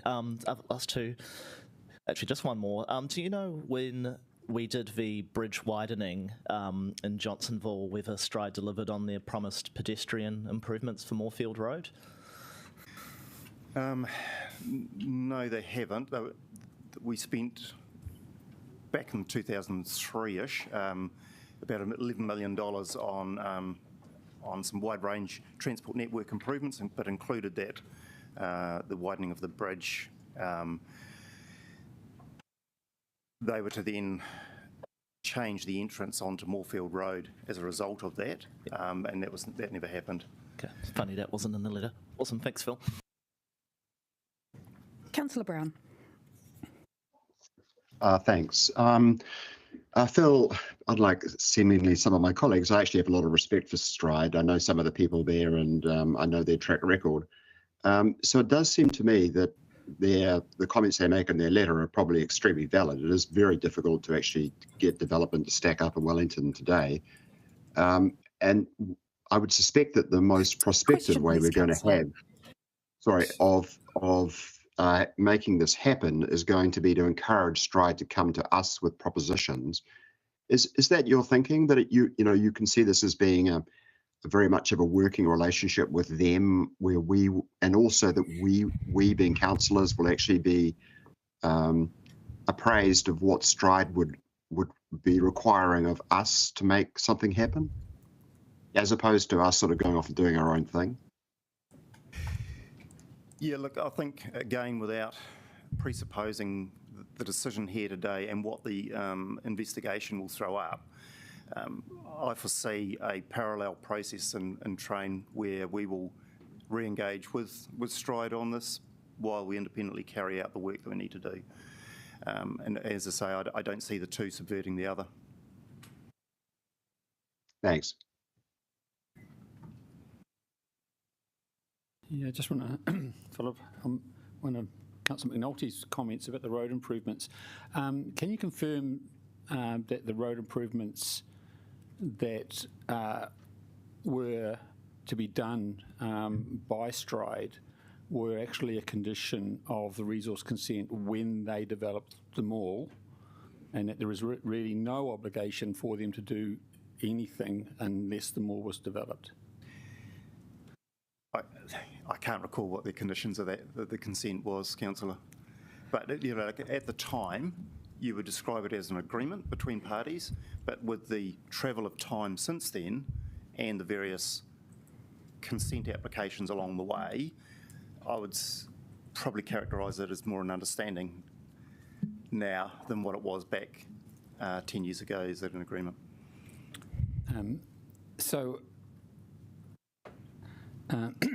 So the other thing is, Councillor, picking up on the very good point from Councillor Brown, I was just wanting to know how you would describe, or what you could see, would you see a level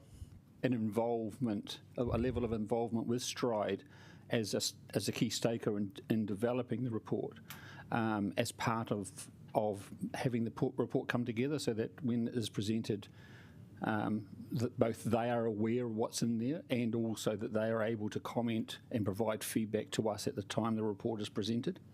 Yeah, look, certainly I would be expecting engagement and feedback. I mean, I wouldn't foresee that in an editing capacity, but we would certainly want their input. I mean, when we come back to councillors, we want to be able to give you the full picture of as is proposed in the notice of motion, and that importantly will be the feedback from Stride and what their intentions may or may not be. Okay, brilliant, thank you. Final question from Councillor McNulty. Yeah, just quickly, can you just elaborate on the GWRC decision and their long-term plan to plan for a bus interchange next to Johnsonville Railway Station, and how that might play into any consideration development? Yes, certainly over the years, a public transport centre or depot, whatever it might be characterised as, has always been part of it, and that has matured over the years to the point where Greater Wellington recognised that as being recognised the site as being a crucial part of their bus operation, such that they have allowed funding for it in the LTP, and an expectation that they will be able to give effect to that through some partnership with Stride. Wonderful. Thank you, Phil. That was really great. Councillor Calvert, as a seconder, would you like to speak now? I'll withhold my right, thank you. Fabulous. Is there any debate? Councillor Pennant. Thank you, Madam Mayor. So, I will not be supporting this. I deliberately didn't sign the notice of motion. I do see this as Reading Part 2, and my concern that there has been little reflection on the part of the organisation or at a governance level on what didn't go well there. I am sympathetic to the good people of Johnsonville and the northern suburbs. They need better retail, public transport and housing out there. But we are charged with doing the right thing, not just the politically correct thing. And I do see that, in a way, this isn't, with due respect to Councillor McNulty, that this isn't actually entirely a genuine thing about using the Public Works Act. It's to bring Stride to the table. My advice to Stride would be to run. I do not think that, with the greatest due of respect to my colleagues who are very skilled, that shopping mall development is in your toolkit. And I think I have been to a mall, that is my expertise. But, this does require specific skills, and I do not think that we have them. And we shouldn't. Our job is to develop community spaces and infrastructure and do planning and that sort of thing. We are not a communist country or a communist city. This is a little bit chilling, this kind of idea that we'll come in and start interfering with, the private property of these mega capitalists, foreign ones. Foreign ones, again, here we go. And it's for me, it's this kind of fascination with property development that this council and the previous council had. Although I am enjoying the irony of seeing the property developers, which were held in such high regard, and particularly in the previous triennium, now being chastised by this current administration. Just the last point that I'd like to make, I do think this is a bit on the nose. What engagement has really been done before this notice of motion was developed? Has anyone actually picked up the phone? I'm sure Councillor McNulty, if you could just respond in your vote of reply, what kind of relationship the Northern Ward councillors, you particularly as a mover, have had to try and resolve this? There are mechanisms which are legitimate to try and encourage urban development, but using methods like the PWA are complete overreach. I am deeply concerned by this. I think we need some strong policy around what we do and don't do when we're dealing with private operators. Thank you, Councillor. Councillor Young. So it may surprise some of you to know that not only do I know where Johnsonville is, but I have shopped in that mall, and it used to have a very good bookshop, and sadly that has gone because the mall has gradually deteriorated over the years. I agree, Johnsonville Mall is a sad place to go, but this is a very tough time for property developers because there's nothing there. Half the shops are shut. It's a tough time for property developers who are struggling to cover their costs, let alone make profits, which is not a dirty word. It's something developers need to have to do further development. A few years ago, the then Deputy Mayor, Councillor Sarah Free, gave us all Christmas presents. It's a great great idea. She gave me a button that said no, because I was always voting no, and I'm going to continue that proud tradition today. Post-Reading, I can't believe that councillors have not learnt their lesson, that city councillors should keep away from meddling with commercial property developers. I said about Reading, we're babes in the wood, I'll say it again. So if we really want to encourage developers, and I do, because I am a capitalist and I want the city to thrive, and so that it can afford the things that you all want to do, then we could start by reducing the outrageous 3.7 times rates differential, which is causing so much suffering for the commercial developers that you want to invest in our city. I'll be voting against this. Councillor Panovich. Thank you. I don't have to defend Reading. Look, in the depths of time when they put up their proposal in 2017, there was a cinema in there. I don't know if it was going to be run by Reading, but that's another story. So I moved to Johnsonville in 1972. So the mall was a fresh-faced little thing back then, so was I. I was. It's true. So I've shopped in that mall when there was Woolworths and a Chinese grocery. You took cash, and you could also go to there was a furniture shop. There's all sorts of things. There was actually a great array of shops in Johnsonville.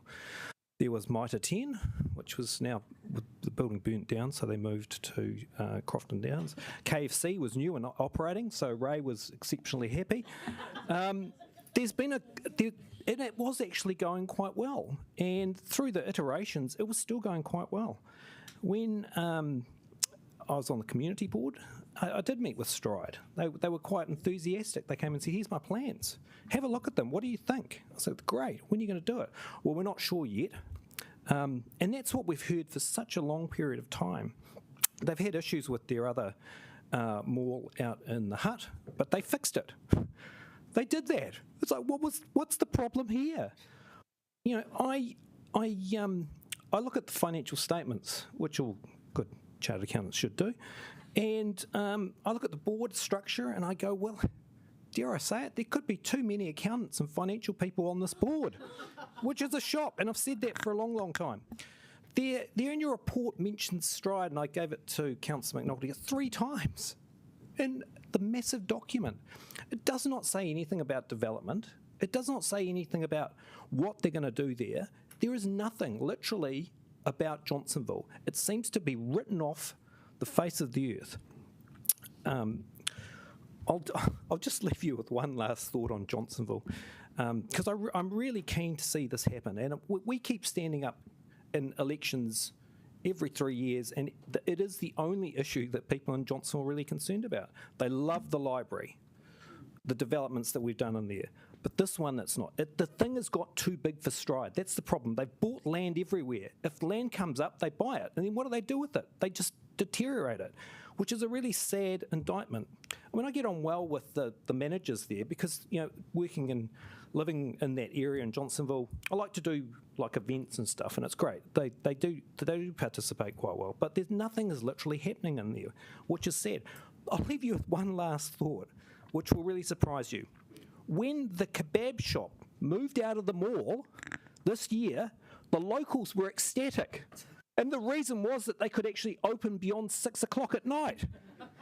Now that's telling you something about a mall development. When one of only 3 food places in the mall leaves, everybody is happy. So thank you very much. Thank you, Councillor. Councillor Brown. Thanks. I don't feel that some of these comments have been that constructive, to be honest. I would definitely not be out there bagging Stride. I mean, ultimately, I suspect that the points they make in their letter about the difficulty of doing developments in Wellington are at the base of the problems they have undertaking this development. And it will be really interesting to see what they do actually come to us with as a proposal for us to actually help them develop this property. I totally disagree with Councillor Pannett and Councillor Young in terms of the lesson learned from Reading is that we shouldn't think deals like Reading. I feel like the lesson from Reading was that it was exactly the right type of transaction for the council to go into. It's a public-private partnership. You have a private developer of a property who, for whatever reason, is saying some modest level of council assistance could actually get this development over the line, and there is a greater community or social benefit from the development occurring. And we said, sure, we'll help you out as long as you can actually do most of the heavy lifting. It turned out that Reading couldn't do the heavy lifting, and I don't see any negatives with the way that the Reading deal was actually approached, and the fact that it didn't progress is not in any way a black mark on Wellington City Council. It purely reflects the nature of the commercial challenges which Reading faced and were not able to surmount. So I hope that, I support the notice of motion because I like the idea that council is going to be proactive, is going to be thoughtful, is going to be open-minded about ways to actually encourage development of a property which obviously is in need of development. But I really hope that we are approaching this in that sort of open-minded spirit rather than in the mean-minded spirit that we're dealing with a bunch of people who we'd rather not be dealing with, because the people at Stride are not dopes. They are smart people. The idea that there is too many accountants on the board is completely risible, coming from an accountant. I hope this is successful, but if it is successful, it is going to be because we and Stride have managed to work together. Thanks. Thank you, Councillor. Councillor Winera. I'd just like to say I'm quite confused by some of the comparisons to Reading in this case, and also by some of the seemingly conflicting logic behind the arguments against this motion. So first of all, you've heard the argument that we oughtn't to work with them because that would be somehow,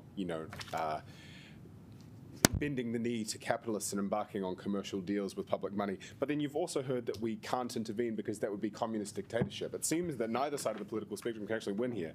But I think the real issue here is that both of those arguments are presupposing the outcome of this process.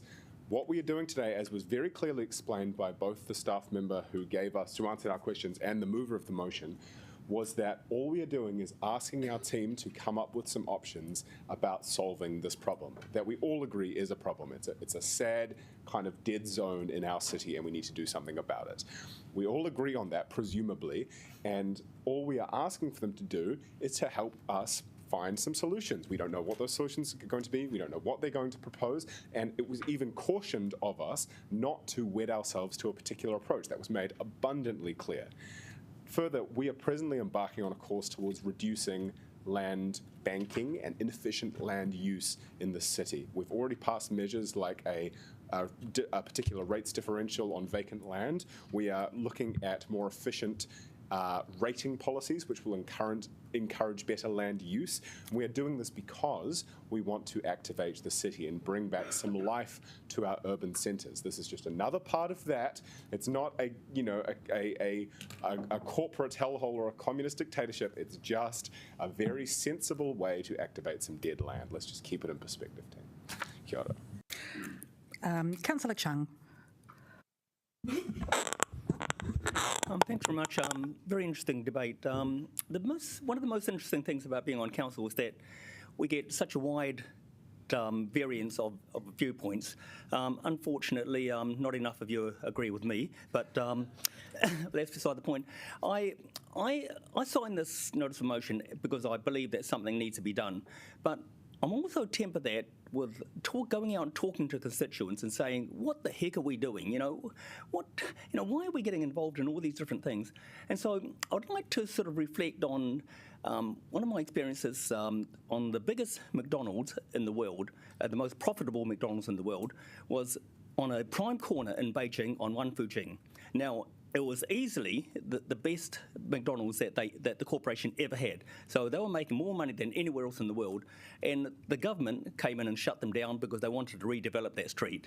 So perhaps this goes back to what Diana Pannett was saying, that we shouldn't be interfering in private land. We shouldn't be privately owned property is sacrosanct, and I do believe that. But on the other hand, and I don't want you to start thinking that I'm very confused about everything and I don't know where I'm going. But I still believe that private land is sacrosanct, so we shouldn't be interfering in that. However, we've been trying to get Stride to develop that site for such a long time that we're starting to look at anything that we can actually do. So we're not saying that, or I feel, we're not saying that we're going to rush in and compulsorily acquire that, but we want to have some sort of stick to go and say that, look, we want you to do something. And so that's why I signed the notice of motion, and I still believe that that is the best way to actually start some sort of a discussion to show them that we're serious. Thank you. Thank you, Councillor. Councillor Free. So, as Pauiwi Kelly would say, I have been listening carefully to the debate because it's not my rohi, and I do visit occasionally. What I would say is I do have in my ward Kilburnie and Johnsonville are meant to be our two other main metropolitan areas outside of the central city. And I think that actually gives this a weight that we can't ignore. This isn't just any little piece of land that we're trying to get some action on. This is a really significant, important part of Johnsonville, which is one of the largest suburbs in Wellington and has about, I think, It's one of our fastest growing suburbs, has about 12,000 people. It is an area of growth. And this particular piece of land is very strategic because it's also meant to be part of the transport connections. And that is frustrating for me because my passion while I've been on council has been transport, public transport, cycling, everything. And this is something that should be working better. And I'm with Councillor Pennant in thinking that we should generally stay out of this kind of affair. But one thing I can see here is we're actually being completely transparent. We're actually transparently saying, we want a report to tell us is there something we could do? We're not necessarily saying we're going to take any particular course of action, but we want to know what are the carrots, what are the sticks, what can we do after a good 20 years of this land being continually just deteriorating, the shopping centre going downhill. What can we do to change things? Is there anything? So I am going to support this. I didn't sign the notice of motion because I hadn't really had time to think about it clearly, but in the subsequent time I have. And I also have heard what our staff member has said. This does not preclude conversations. In fact, this will be a stimulant to some more conversations for sure. This does not mean that there is a bad relationship between our staff and the developer, but I think that what they're getting here is a political message that actually we feel that there needs to be a little bit more urgent action, and we're going to do something to give that signal, and that's how I see this. I will definitely be voting for it, and thank you, Councillor McNulty, for your good work in thinking of this option for us. Councillor Abdurrahman. Kia ora whanau. I was not meant to be speaking today, but some people started comparing with the Reading Cinema. As one of the opponents of that proposal, I would like to say I think this is Reading done well. And my reasoning is we should have done it, we should communicate with our property developers and bring all the options on the table, make decisions. And this is what we are asking in this case, to look at all the options.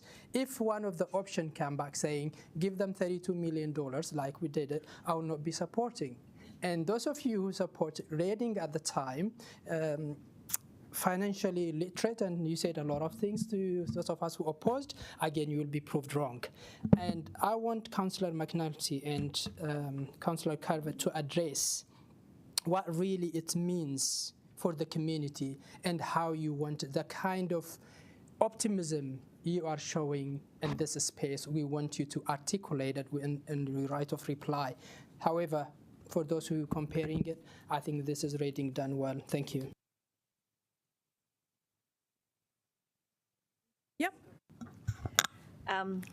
Thank you.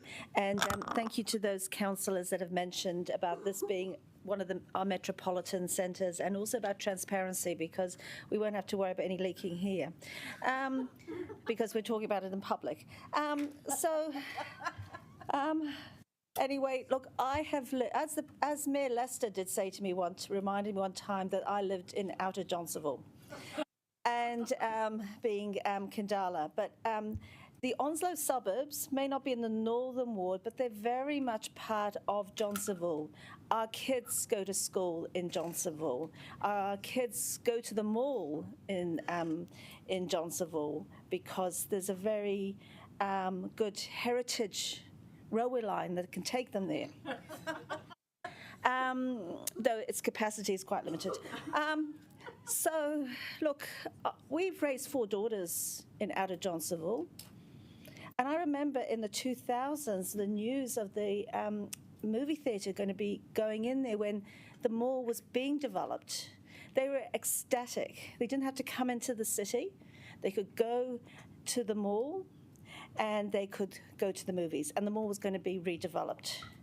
And I've got daughters living in Johnsonville now as adults, and they still look at that and say it's just a wasted opportunity. I've got 2 grandchildren living there. You know, it needs a heart. Now, when we talk about even like a mall, we don't know what any development might well look like. It could be completely different because it's also attached to a transport hub, which is critical for this area. And we need to do that well. We need to enable people to be able to go north, south from that area. And it's not working that well now. We need to make sure, but if we're going to invest in a transport hub or Greater Wellington, it needs to be done as part of a bigger development. We did have a town centre plan in 2008 for Johnsonville, and it's never gone anywhere. And I just, when you own land, you have property rights, but you also have a social responsibility as well. And we are not seeing that from Stride. They have been promising redevelopment of that mall for well over 20 years. It never seems to be the right time for them. And there's always an excuse. And after being on council for 8 years, I've heard them come in and say, oh, we're going to be doing this, we're going to be doing that. Then it all goes quiet. So what this does is enables, and it also puts a focus for our council on saying we want to see some development. So we're prioritising this. So we really got Plan A and Plan B going, along in a parallel way.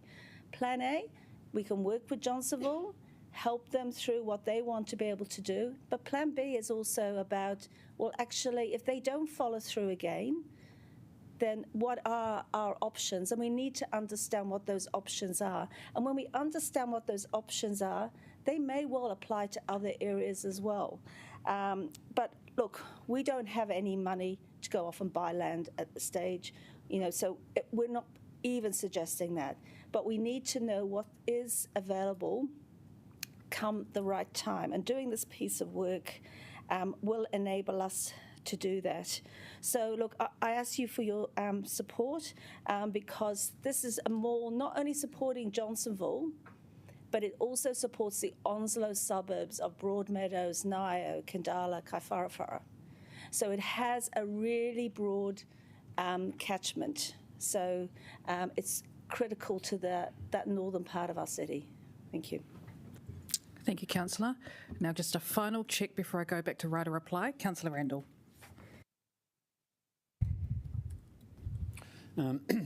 Thank you.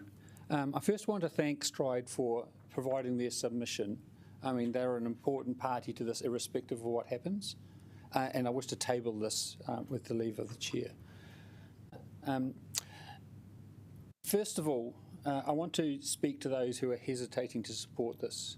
Now, I did not sign the notice of motion, and I did it for the reason that it had a sense of threat in it, that we were going to do something unilaterally. And I don't want to threaten Stride. I don't think that's the right thing to do with private property owners, and also I don't think that's necessarily a valid way to approach things. But I've heard the discussion, I've heard from officers, and I think I'm happy now to support this because this is about providing options and a very important part of Wellington, a part that's obviously very close to my heart. To those that are hesitating, I've got to say that the mall, that for the North Wellington, it is not just a mall.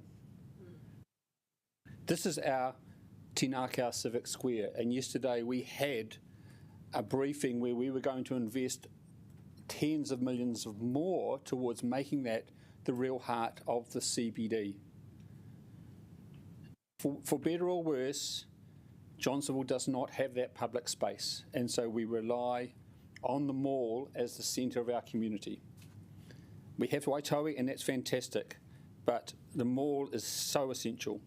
I've been a huge supporter of the mall. It's now 15 years since I stood in the mall and gathered 1,200 signatures in support of the development. And the reason I have to put to you is that I was doing that for the community was because then the council opposed the mall. It not only opposed the mall in spirit, it opposed it in law. It changed the district plan to stop the mall from happening.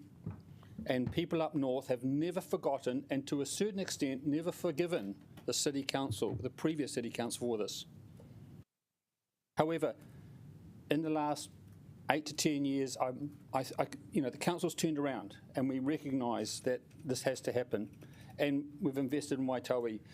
The regional council, so the Johnsonville Community Association, and I will say myself, work with the regional council. We've now managed to get a bus interchange into the regional council's plan for the future of the mall, and that's, because it's a key centre and it's a centre that will develop.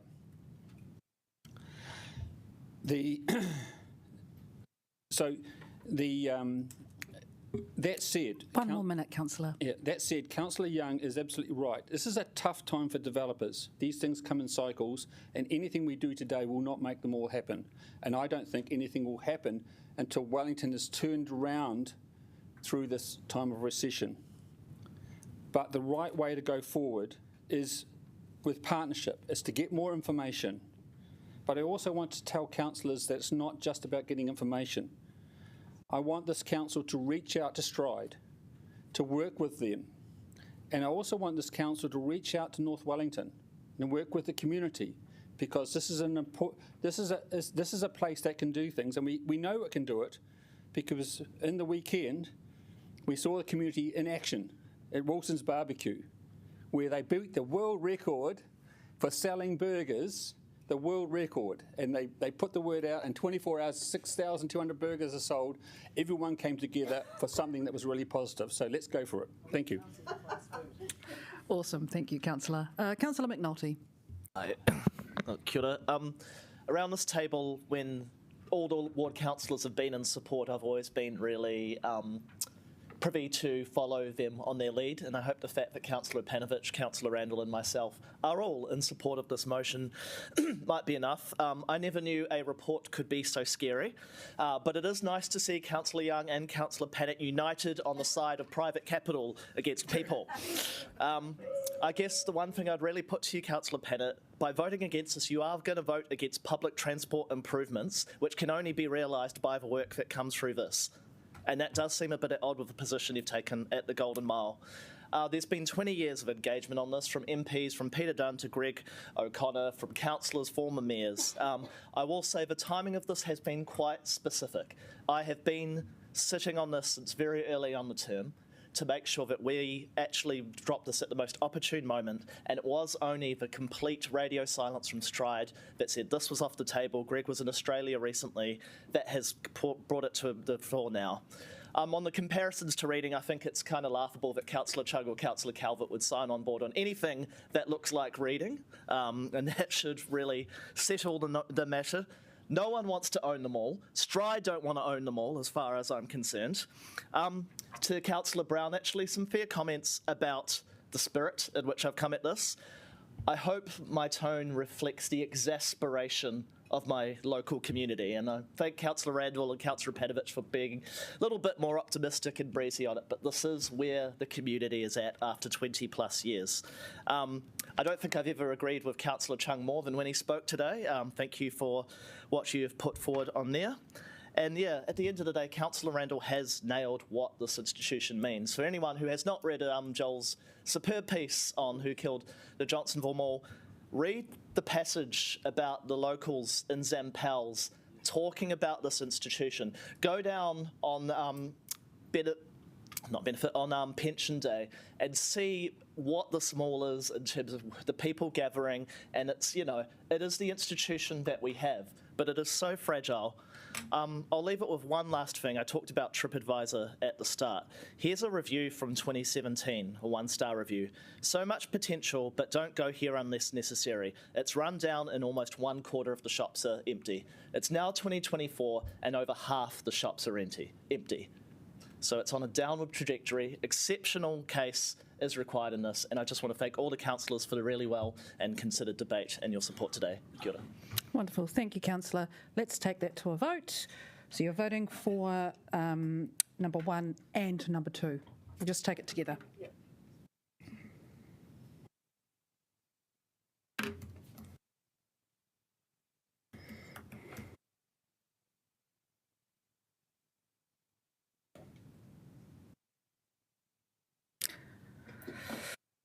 Just waiting on you, Deputy Mayor. It's through now. Great, and that has passed. Congratulations, that's wonderful. We're going to take a 5-minute toilet break, and then we're going to come back and just smash through everything else. Yeah. Should be pretty non-controversial. Yeah. And that too.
We now move to 2.3, updated to elected member appointments. We'll take the report as read. Do we have any questions? Councillor Calvert, do you have any questions regarding the elected member appointments? No? Okay. I'll move anything you said. Cool. I'll move the motion and look, pardon? Oh, sorry. Councillor Brown, what question do you have?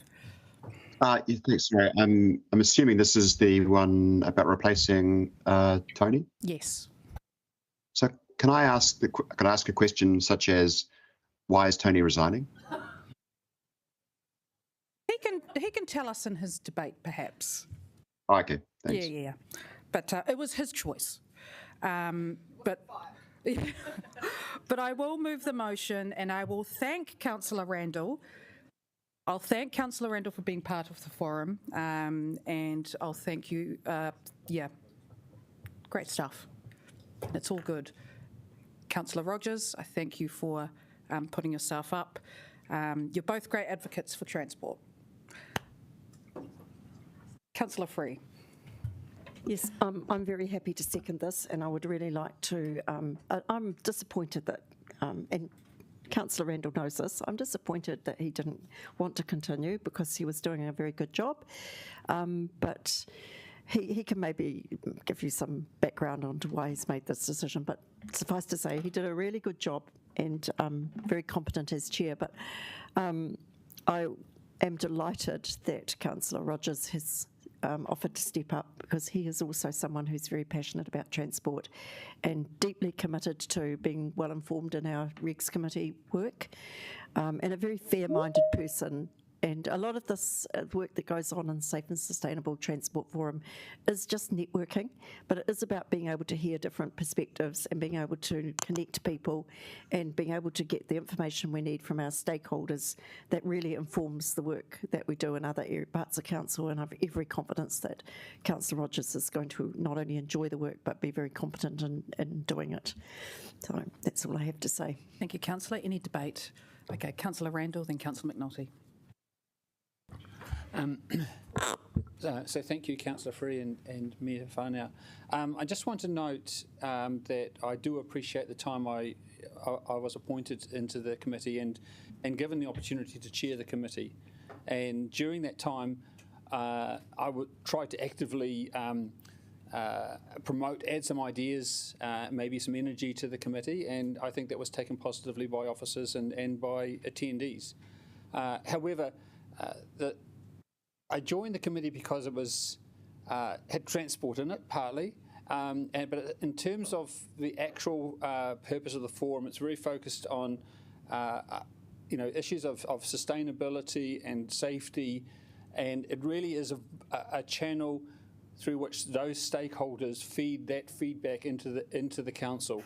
And I just felt that my own priorities were not quite aligned with that committee. I'm very much for a city that's much more about accessibility, and we have had debates on things, for example, like raised platforms. This is a committee which would be promoting, slowing down cars and that sort of stuff, and that's the purpose of it. And because I didn't have a good fit for the purpose, I thought it was better I step aside. It's someone like Councillor Rogers who has the passion towards that direction and give better support. Thank you. Thank you, Councillor. Councillor McNulty. Just very quickly, I just want to wish Councillor Rogers all the best. It's great to see you step up, having only been here for a few months into a new role, and I'm sure you will perform it well and diligently. Councillor Kaunihera.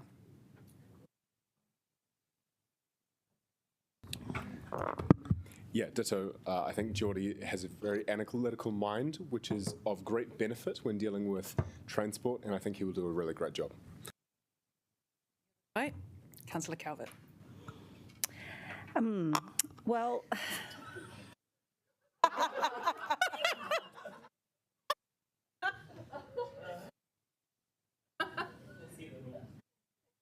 this is not any critique on Councillor Rogers. I think he would be an excellent chair and a good opportunity for him.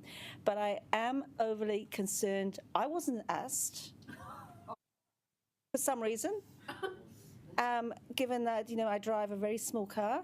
A second-hand car. It's very sustainable. And it's in Wellington colours as well. So I just think that we need to think about how we balance this council. We have... I did! But, I'm just saying is we need to look at how we do balance this council and the decision-making. And so because of that, I cannot support this appointment. But as I said, it's not, nothing personal about Councillor Rogers, other than perhaps being a Green Party member. So I will not be supporting this. Thank you. That is fine. Councillor Matthews. Just want to note, I also wasn't asked, but I don't take any offence. I guess I just want to note, which is important to note for this recommendation, is that because he's recently joined this body, Councillor Rogers doesn't have any of the external representative roles or internal leadership roles that the rest of us have, so I think it's entirely appropriate that we put him into this position. Thank you.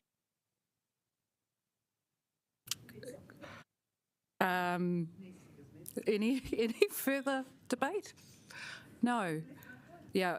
Writer replied, look, this was done, this decision was made in partnership with Councillor Free, who's also, because of her role in regs.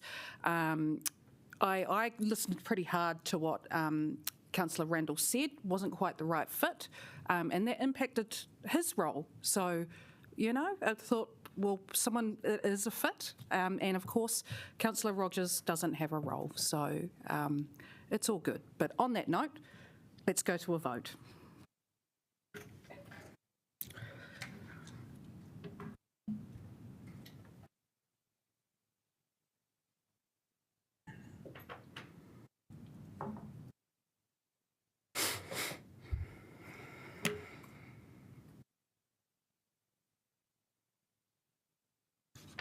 Councillor Brown. Wonderful, that has passed. Thank you very much, everyone. We're now moving on to 2.4, Annual Dog Report. Please welcome Mark to answer any questions and so forth. Yes.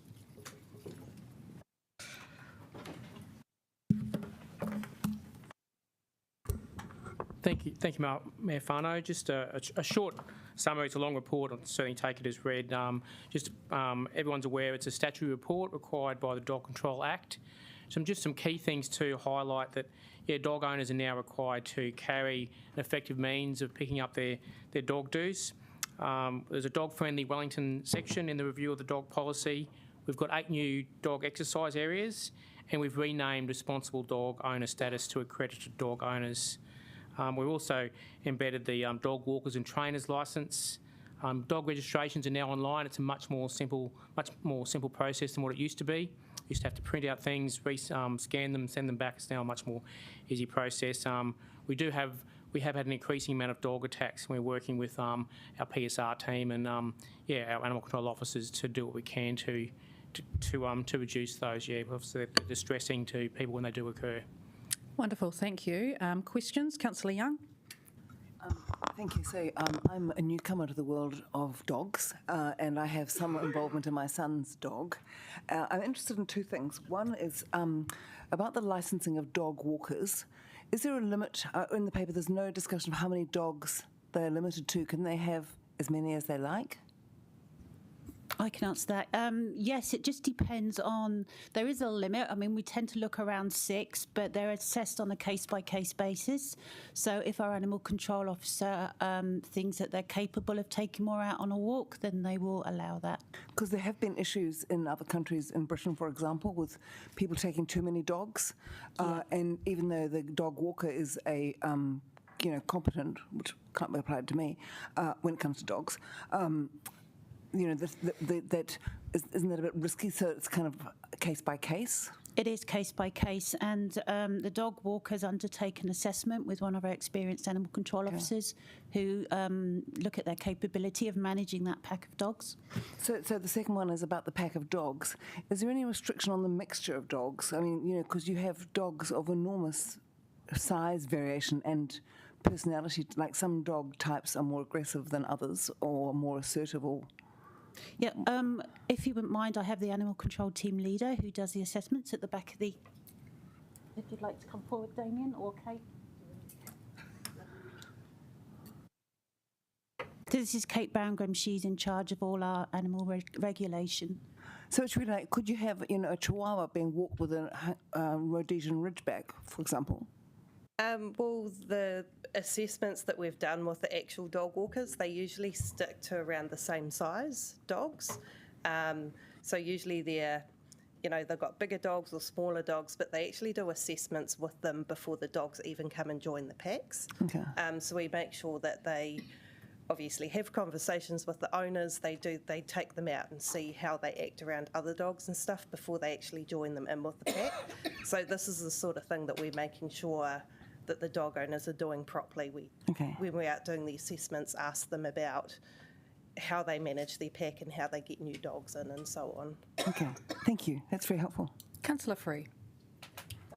I mainly just want to ask a little bit, and it could be useful to the public, which is why I'm asking it in this forum. When there's been a problem with a dog, like I've been recently aware of a dog that was attacked by two other dogs quite viciously. I advised that person, they didn't of their own bat notify the police, but I advised them to ring our council and report it. Can you just quickly explain what the steps might be after that, just for my understanding, so I can help people that notify me of these issues? What happens when a person reports an attack? When a person reports an attack, then we actually go out, the animal control officers go out and investigate that attack. So they'll talk to all witnesses, they'll speak to the owner of the dog, and they'll also speak to the victim of the dog, of the attack. So, and then we prepare an attack file. That then comes to Kate, and Kate will run through that with our legal team to determine what is the best course of action. And I do know that sometimes it comes to Regs Committee for a hearing. At what stage would it? I know, fortunately, not very many do, but what brings that outcome? So one of the results of an attack is that a dog can have a menacing classification placed upon it. Now, there is a right of appeal, so the dog owner can appeal that decision, but they have to appeal before council. And that takes the form of a formal hearing when we hear both sides of the story, and then the council decides whether to uplift that classification or whether it should remain. Yeah, and that delegation has been fed through to the Regs Committee. Yeah. Okay, thank you. That does help me just understand a bit of the wider background behind these problems, especially since you said they were increasing. Thanks. Yeah. Councillor Chung. Thanks very much. My question is regarding the requirement for dog walkers to carry a bag or some way of actually disposing of or picking up the dog poop. I walk occasionally with a friend who picks the dog poop up with her hands. Now, of course, I find that abhorrent, and I offered her a bag that I always carry. But the reason that she gave for doing that is because she said that we're putting more and more plastic, into the environment. We're putting more, these bags in there, and so I think her name was Iona. Question, councillor. So have we actually come across many people that actually have used that as an excuse, and is that why we brought that in? Like they said, "Oh, I don't have a bag," and so is that why we brought this in? The reason why we brought this in is because we are regularly receiving complaints about the amount of dog mess around Wellington. It's very difficult to actually fine a dog owner for not picking up after their dog unless you actually catch the dog in the act. So now when the animal control officers are out, they can ask the dog owner if they have a bag or other means of picking up the waste, just so that we can be sure that people come out with their dogs and they're prepared. Can I ask another one? One more. Yep. Okay, so it seems to me that... No, question. Okay, so can we actually implement a rule to say that anyone can actually take a photo of seeing a dog, sort of do its stuff on their lawn and take a photo of it, then send that into the council? Because I understand that we can't do that. It would be difficult to identify that actual dog unless we knew the dog registration tag number. So, that's why we have our animal control team, because they're much more readily able to identify the dog in question. But would we consider that? If someone took a photo of the dog owner and the dog, can we actually consider that as evidence?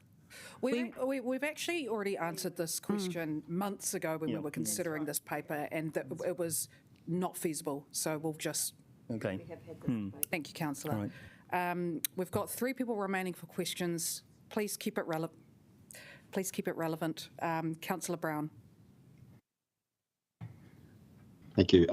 Thanks for the report. I've just got a question for you about your perception of the dog environment out there, because to be honest, the report seems to indicate that the doggy world is thriving in the most remarkable way. I mean, we've had a 31% increase in the number of dogs in 4 years, and the number of complaints are actually down by 8% over the same period. So there's a lot more hounds out there, and they're a lot more better behaved, which does reflect very well on both the owners and the dogs. But am I missing something, or is it really as good news as what I'm inferring? Yes, you're right, Councillor. There has been a massive increase in dog ownership, and that's since COVID, and since people are able to work from home. So definitely dog ownership is rising throughout the country, and proportionally the attacks are not rising, so I would say that's a good thing, and we can put that down to our animal control team and our brilliant dog policy. Great, thank you. Final question. Thank you very much. Final 2 questions from Councillor Calvert, then Councillor Young. On the report, page 35, I think, or page 2 of the actual report, there's a 31% overhead allocation. What does overhead allocation mean? That is everything that it takes to deliver dog control. So it's the cost of employing animal control officers, the cost of equipping them with IT, it's the management cost, it's all the overheads that any council will incur when employing staff. Okay, but it's not included in the control and the other boxes of colours. No, the other boxes are primarily around the animal control team. Animal control team currently aren't employed by Wellington City Council, they're contractors. Okay. And those contractors are Hutt City Council. Okay. And now we used to have a little committee made up with some councillors and officers, sort of like a dog committee, and perhaps addressing some of those things that Councillor Chung was raising. Where is that committee at the moment? That has fallen by the wayside recently, but I do believe our Park Sports and Recreation team are looking to reinvigorate that. We have had discussions recently around that. So when do you think we'll hear a bit more about that? I'd have to find out from the management and PSR. If you could come back to us separately, that would be great. Thank you. Final question, Councillor Young. So just about why do we have our dog control people based in the Hutt? Question 1 and question 2, it takes them quite a long time to get in. If there's a dog attack, the dog could be miles away by the time they get in, bearing in mind the congestion on the motorway, for example. Well, even though it's Hutt City Council that deliver that, then that's not necessarily where the animal control officers are based. They may live in Wellington, so they may go directly to the attack. Why do we subcontract that out to the Hutt? It's cheaper. We have contracted to the Hutt for quite a period of time. We do have our Mull Point depot, which they do mostly work from. So while they might be formerly employees of the Hutt, they are basically locally based, so they can attend to things promptly as we need to. Yeah. Oh, seems. Can I just add through you, Mayor? It's an example of shared service, which was put in place years ago, before my time here, but it is currently under review. Yes. Oh, interesting. Wonderful. Thank you, officers. It's great. Councillor O'Neill will move the motion. Kia ora anō.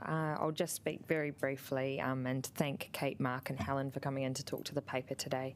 So just to highlight a few really cool responses since putting in the last dog policy earlier in the term. Our officers have done 454 proactive controls. We've got 152 compliance breaches that were found on those patrols in wildlife sensitive locations, but 1,130 dog owners have been behaving responsibly.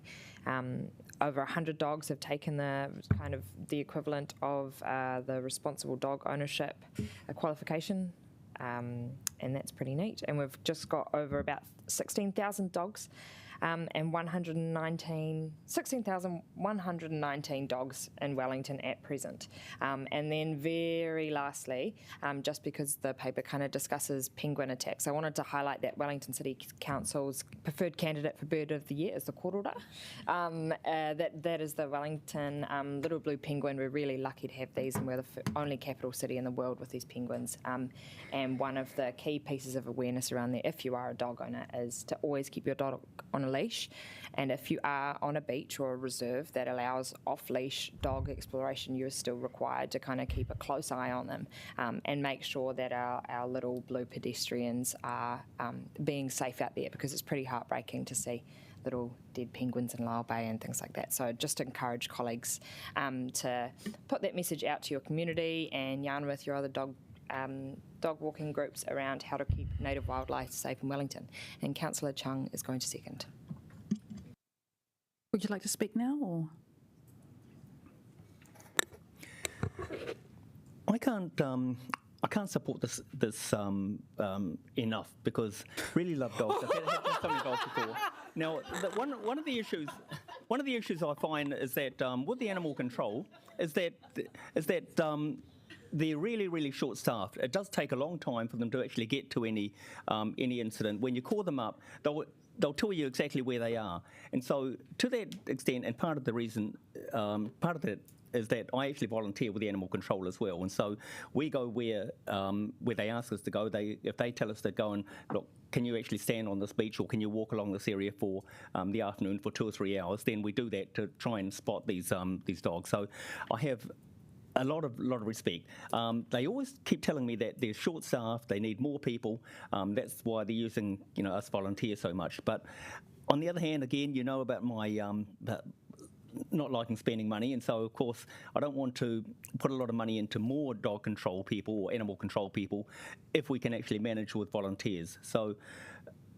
But we do need to do something. We do need to actually stop these attacks. We do need to, look after all the wildlife. Thank you. That's why I'm thoroughly supporting this.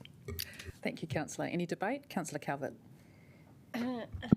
Yes, look, first of all, I'd just like to thank the officers, because I've seen an increase in service level for this, because I got a reminder last month to pay my bill. And I think it's the first time I've had that, and I think it was very good. So thank you for having that in place before I got a penalty.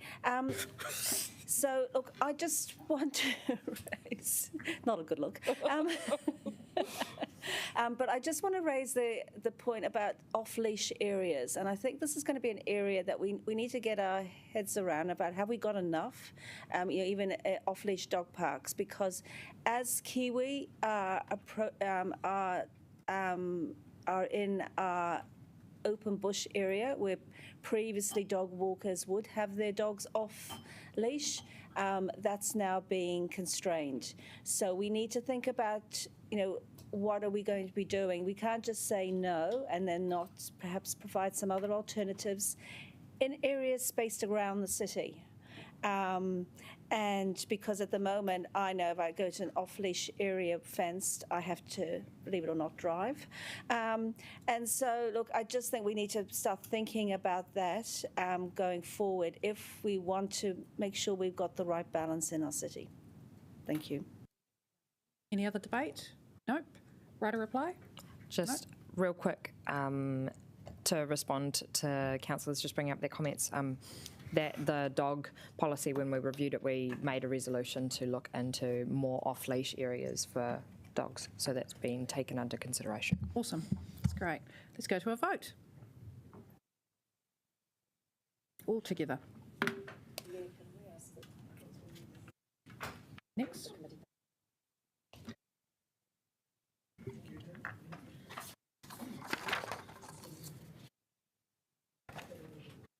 And that is passed. Thank you, everyone. I just have to shift 3.2, the Regs Process Committee meeting report, to now because our councillor has to leave. So 3.2, we'll take the report as read. Councillor Free. Hopefully this is very, very straightforward.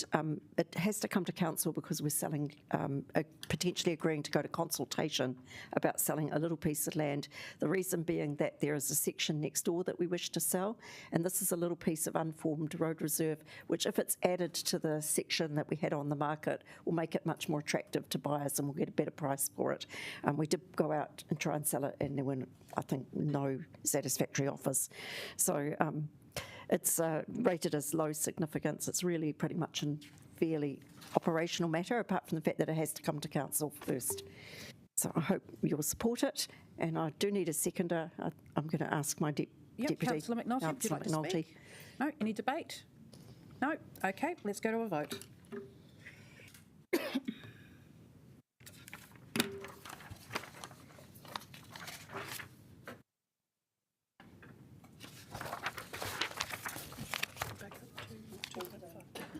Apologies for an early departure. All good. And that is passed. Thank you. We now move back to 2.5, District Licensing Committee Annual Report. I welcome Mark back to our table.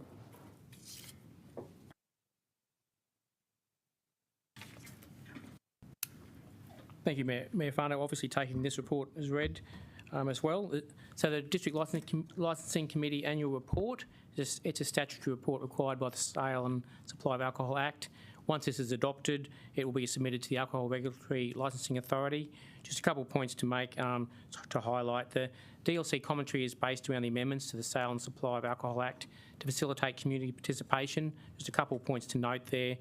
People now have 25 days to object. It used to be 15 days, so that does result in a longer period of time to process alcohol licences where there is that objection period. There's no cross-examination in those hearings now, which does make it less formal and not an intimidating environment, as potentially intimidating environment for people who might want to say something. We're also incorporating tikana Māori in the hearing process, and we are expecting some national guidance on that. So, yeah. Great, thank you. Councillor Pennant. Thanks. Just on that last point, it is a small one, but the informality, first names and all that, does that take a little bit away from the seriousness of what's been tried to be dealt with? I can comment on that. I have had many a debate with our District Licensing Committee chairs about the formality versus making it more user-friendly.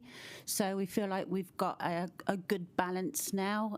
For example, the police, whenever they attend a hearing, have asked that they be addressed by their titles, Senior Sergeant, rather than Dave or Chris. So, you know, there's sort of... There's a mixture there. So the District Licensing Committee introduce themselves by first names because that's how they feel comfortable, but there is still an air of this is a serious matter. Okay. Sorry, more substantially, are we not refusing any licences because problems have been dealt with at the beginning of the process? Because I guess I'm just curious, when you look at those stats, we aren't saying no. And we need to be able to say no, presumably at some point, if people aren't going to be good operators. Yeah, we recently, during the last year, we have now a Chief Licensing Inspector whose role is to act as a facilitator between the licensees, objectors, the reporting parties. So there has been a lot of negotiation and changing conditions on applications so that what is submitted in terms of an application is an acceptable one. Okay, so you're front loading. Yeah. And then just the last question was around your comment that the Act is working well. So that's interesting. You know, I was around when that legislation passed and we looked at the implications. You know, it's not that strict, right? You know, you can get booze in supermarkets and all the rest of it. So I was just curious that, given we've still got alcohol problems on the street and at home, where you think it's working well? Are you talking about from an administrative perspective? This is actually the commentary of the District Licensing Committee chairs. This is their report. Right. So this is their observations from their point of view. So we haven't got them here. Is that your view that the Act is working well? Because I would have thought it was time to have another review. I don't think that's... Well, except the comment has been made and... by the chair, yeah, I know. Not our officers. Yeah, I know, but I'm asking the officers whether they think the Act is working well. That's quite a wide question to answer. Okay. But we'll be doing the LAP because we had a conversation about that a couple of weeks ago, so maybe that's the time to look at that. Officers in the policy team are investigating whether an LAP will be an appropriate way to go. Okay, thank you. Councillor Chung. Thank you much. Can you just clarify if there's any downside in the ability of people to ask questions at these hearings? You mentioned that they've actually not doing that anymore. So what's the disadvantage of that? That's a matter for debate with our chairs. The questions now are funneled through the chairs, so if any of the parties have questions that they believe should be asked, they will funnel those through the chairs and the chairs will ask those questions. Okay, I'm thinking about what happened in Kandala a little while ago. There was an application to open a Bottle store in Kandala, and so I was quite surprised by the number of people that had questions about it and wanted to come in and sort of submit on it and make some comment about why they didn't want one there or why they did want one there. So I'm just concerned that do we actually lose that ability? So, or would all these questions still be available? Would they still be able to put them through the chair? Yes. They would. Thank you. Great. I think we're done with questions now. Councillor O'Neill will move the motion. Would you like to speak? Councillor Abdurrahman, would you like to second? Yep. Would you like to speak? No. Any debate? No? Wonderful. Let's go to a vote.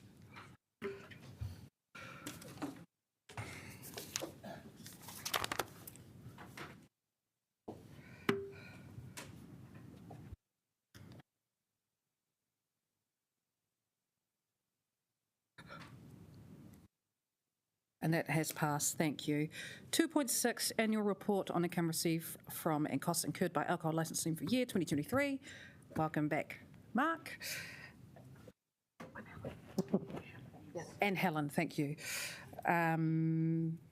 Yes. Yep. Thanks, Mayor Whānau. So, this is another statutory report required under the Sale and Supply of Alcohol Act. Just a couple of key points. The cost recovery rate for this year is at 74%. It's below the 85% target, although it's more than last year at 61%. Just, I suppose, a question, why was it 61%? That was a bit of a hangover from the dollar fees we had as a result of COVID. There's also some higher costs for remunerating the DLC and expenditure incurred in securing external venues for some meetings. So we had been charging our DLC the same rates since 2012. So we have needed to put that up, and that has resulted in some higher costs, obviously. Wonderful. Any questions? Great. Councillor O'Neill, would you like to speak? Councillor Abdurrahman, would you like to speak? No? Any debate? Wonderful. Let's go to a vote.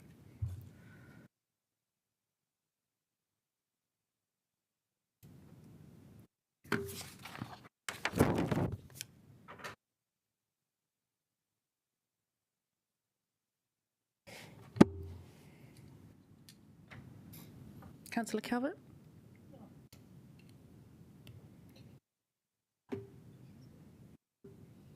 And that has passed. Thank you very much.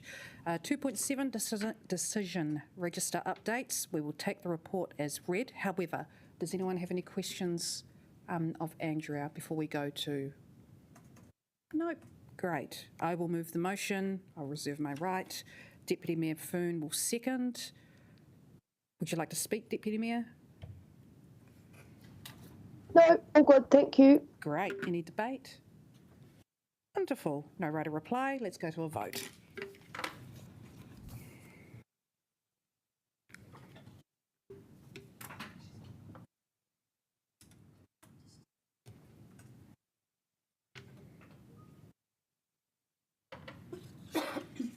And that is passed. Thank you. Committee reports. 3.1, Committee Report of Social, Cultural, Economic Committee meeting of the 29th of August. We'll take it as read, but does anyone have any questions before we move to debate? Excellent. Councillor O'Neill as the chair, do you wish to speak? Councillor Abdurrahman as the deputy chair, do you wish to speak? Great. Any debate? Wonderful. Let's go to a vote.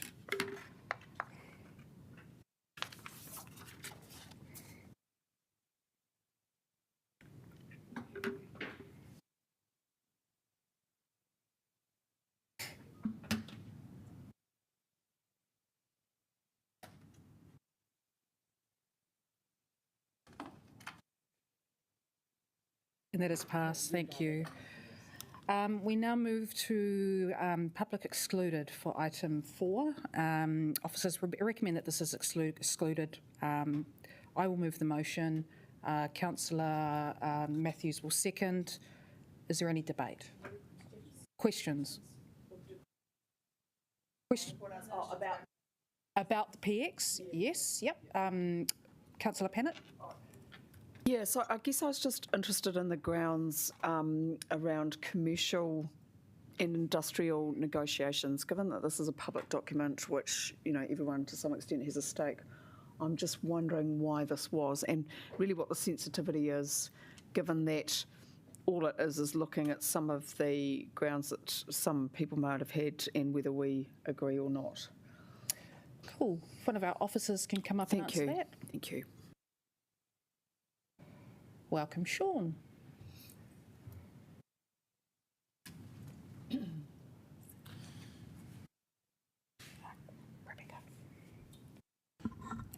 The grounds for this paper being public excluded is a little bit broader than the commercial and industrial nature.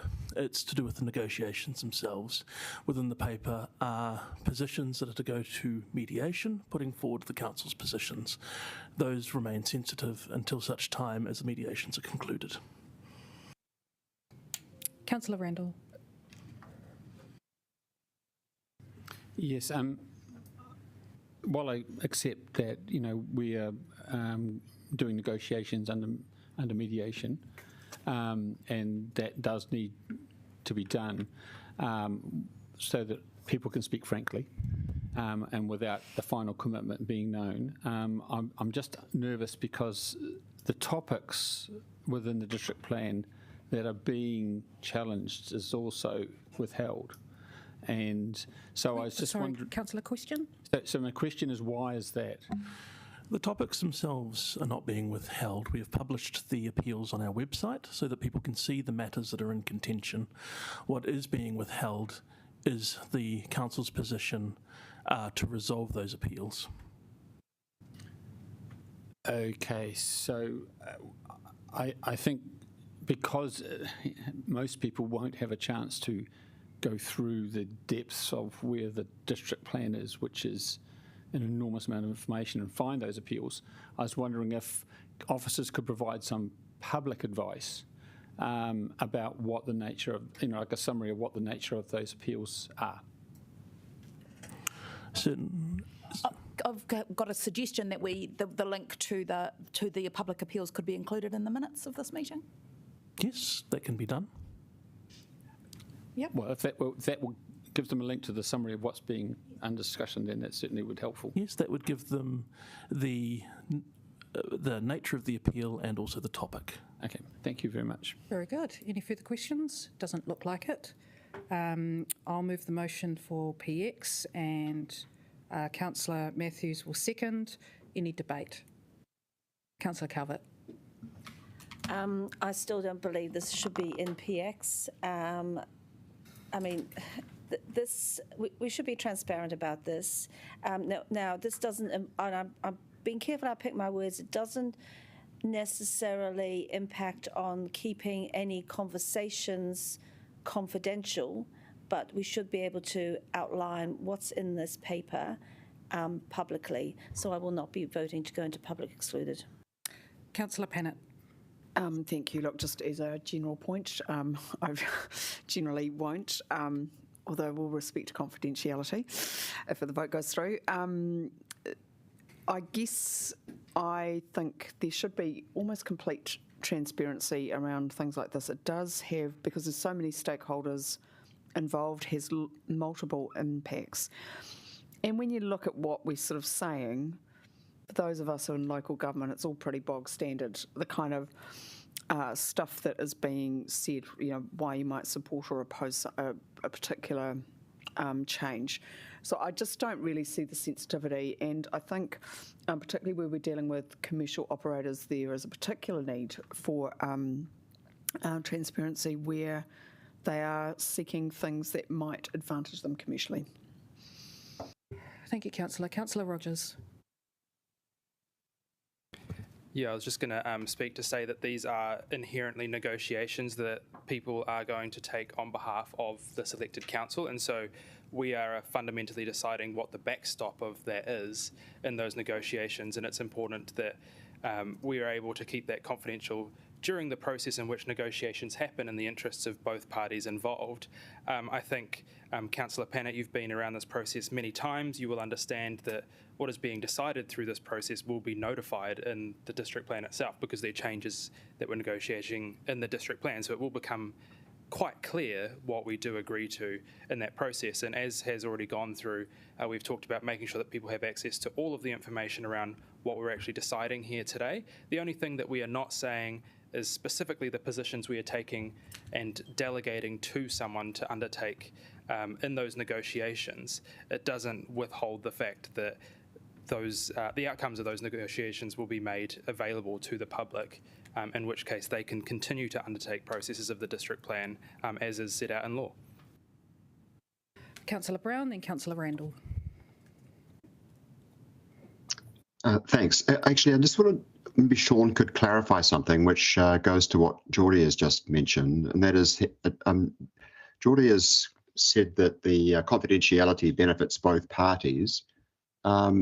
Is that right, Sean? I mean, I had sort of inferred that the confidentiality was primarily for our advantage, but does it also help the other? I mean, is it also sort of part of the kind of agreed negotiation process with the guys on the other side of the table? So there is an undertaking when you enter mediation that what is in the room stays in the room. It is normal practice for the positions on both sides to remain confidential until that point, largely because it prevents a predetermination or a loss of face in the process. In terms of does us keeping our position confidential advantage the other party? No, it does not. Disclosing it would give them our position in advance, but we would not have their position in advance. So that I would argue that would put us at a disadvantage. Thanks, but the main point is that Geordie is right, that we are doing this as part of the good faith nature of the bargaining. That is correct. Thank you, Councillor. Thank you. Final debate from Councillor Randall. Yes, so I just want to say that I am going to oppose this going into public excluded. I absolutely support the need to keep the council's starting position or position confidential, because it's a negotiation. Unfortunately, though, the decision we're making today is not about those starting positions. It's about our approach to how we wish the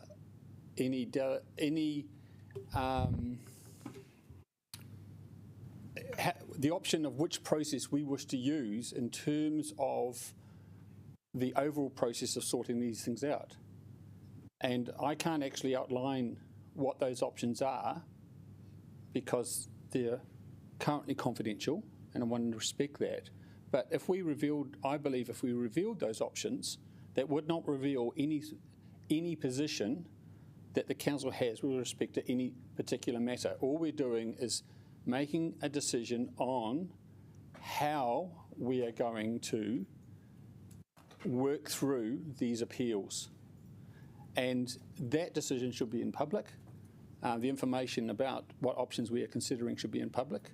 And I would if there's some information that needs to be kept confidential around specific issues, then absolutely I support that. But we've got the balance wrong on this one, I think, and so we'll be voting against this going into public excluded, and I urge you to do so. Okay, that brings us to the end of debate. That's fine. I have no right of reply. Let's go to a vote.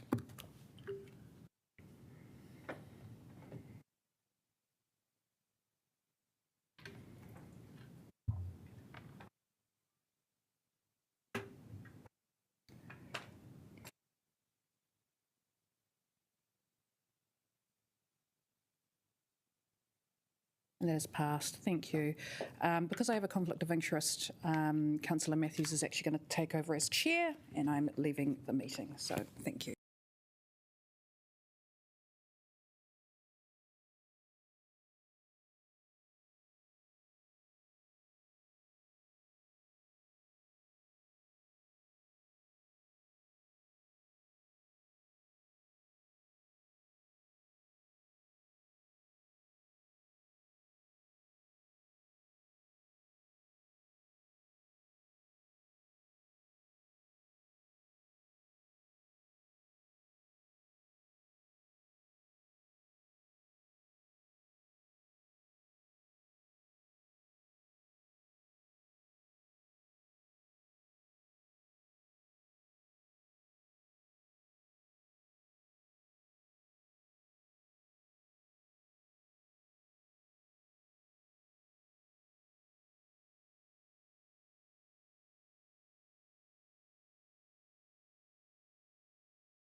nose, we do, yes.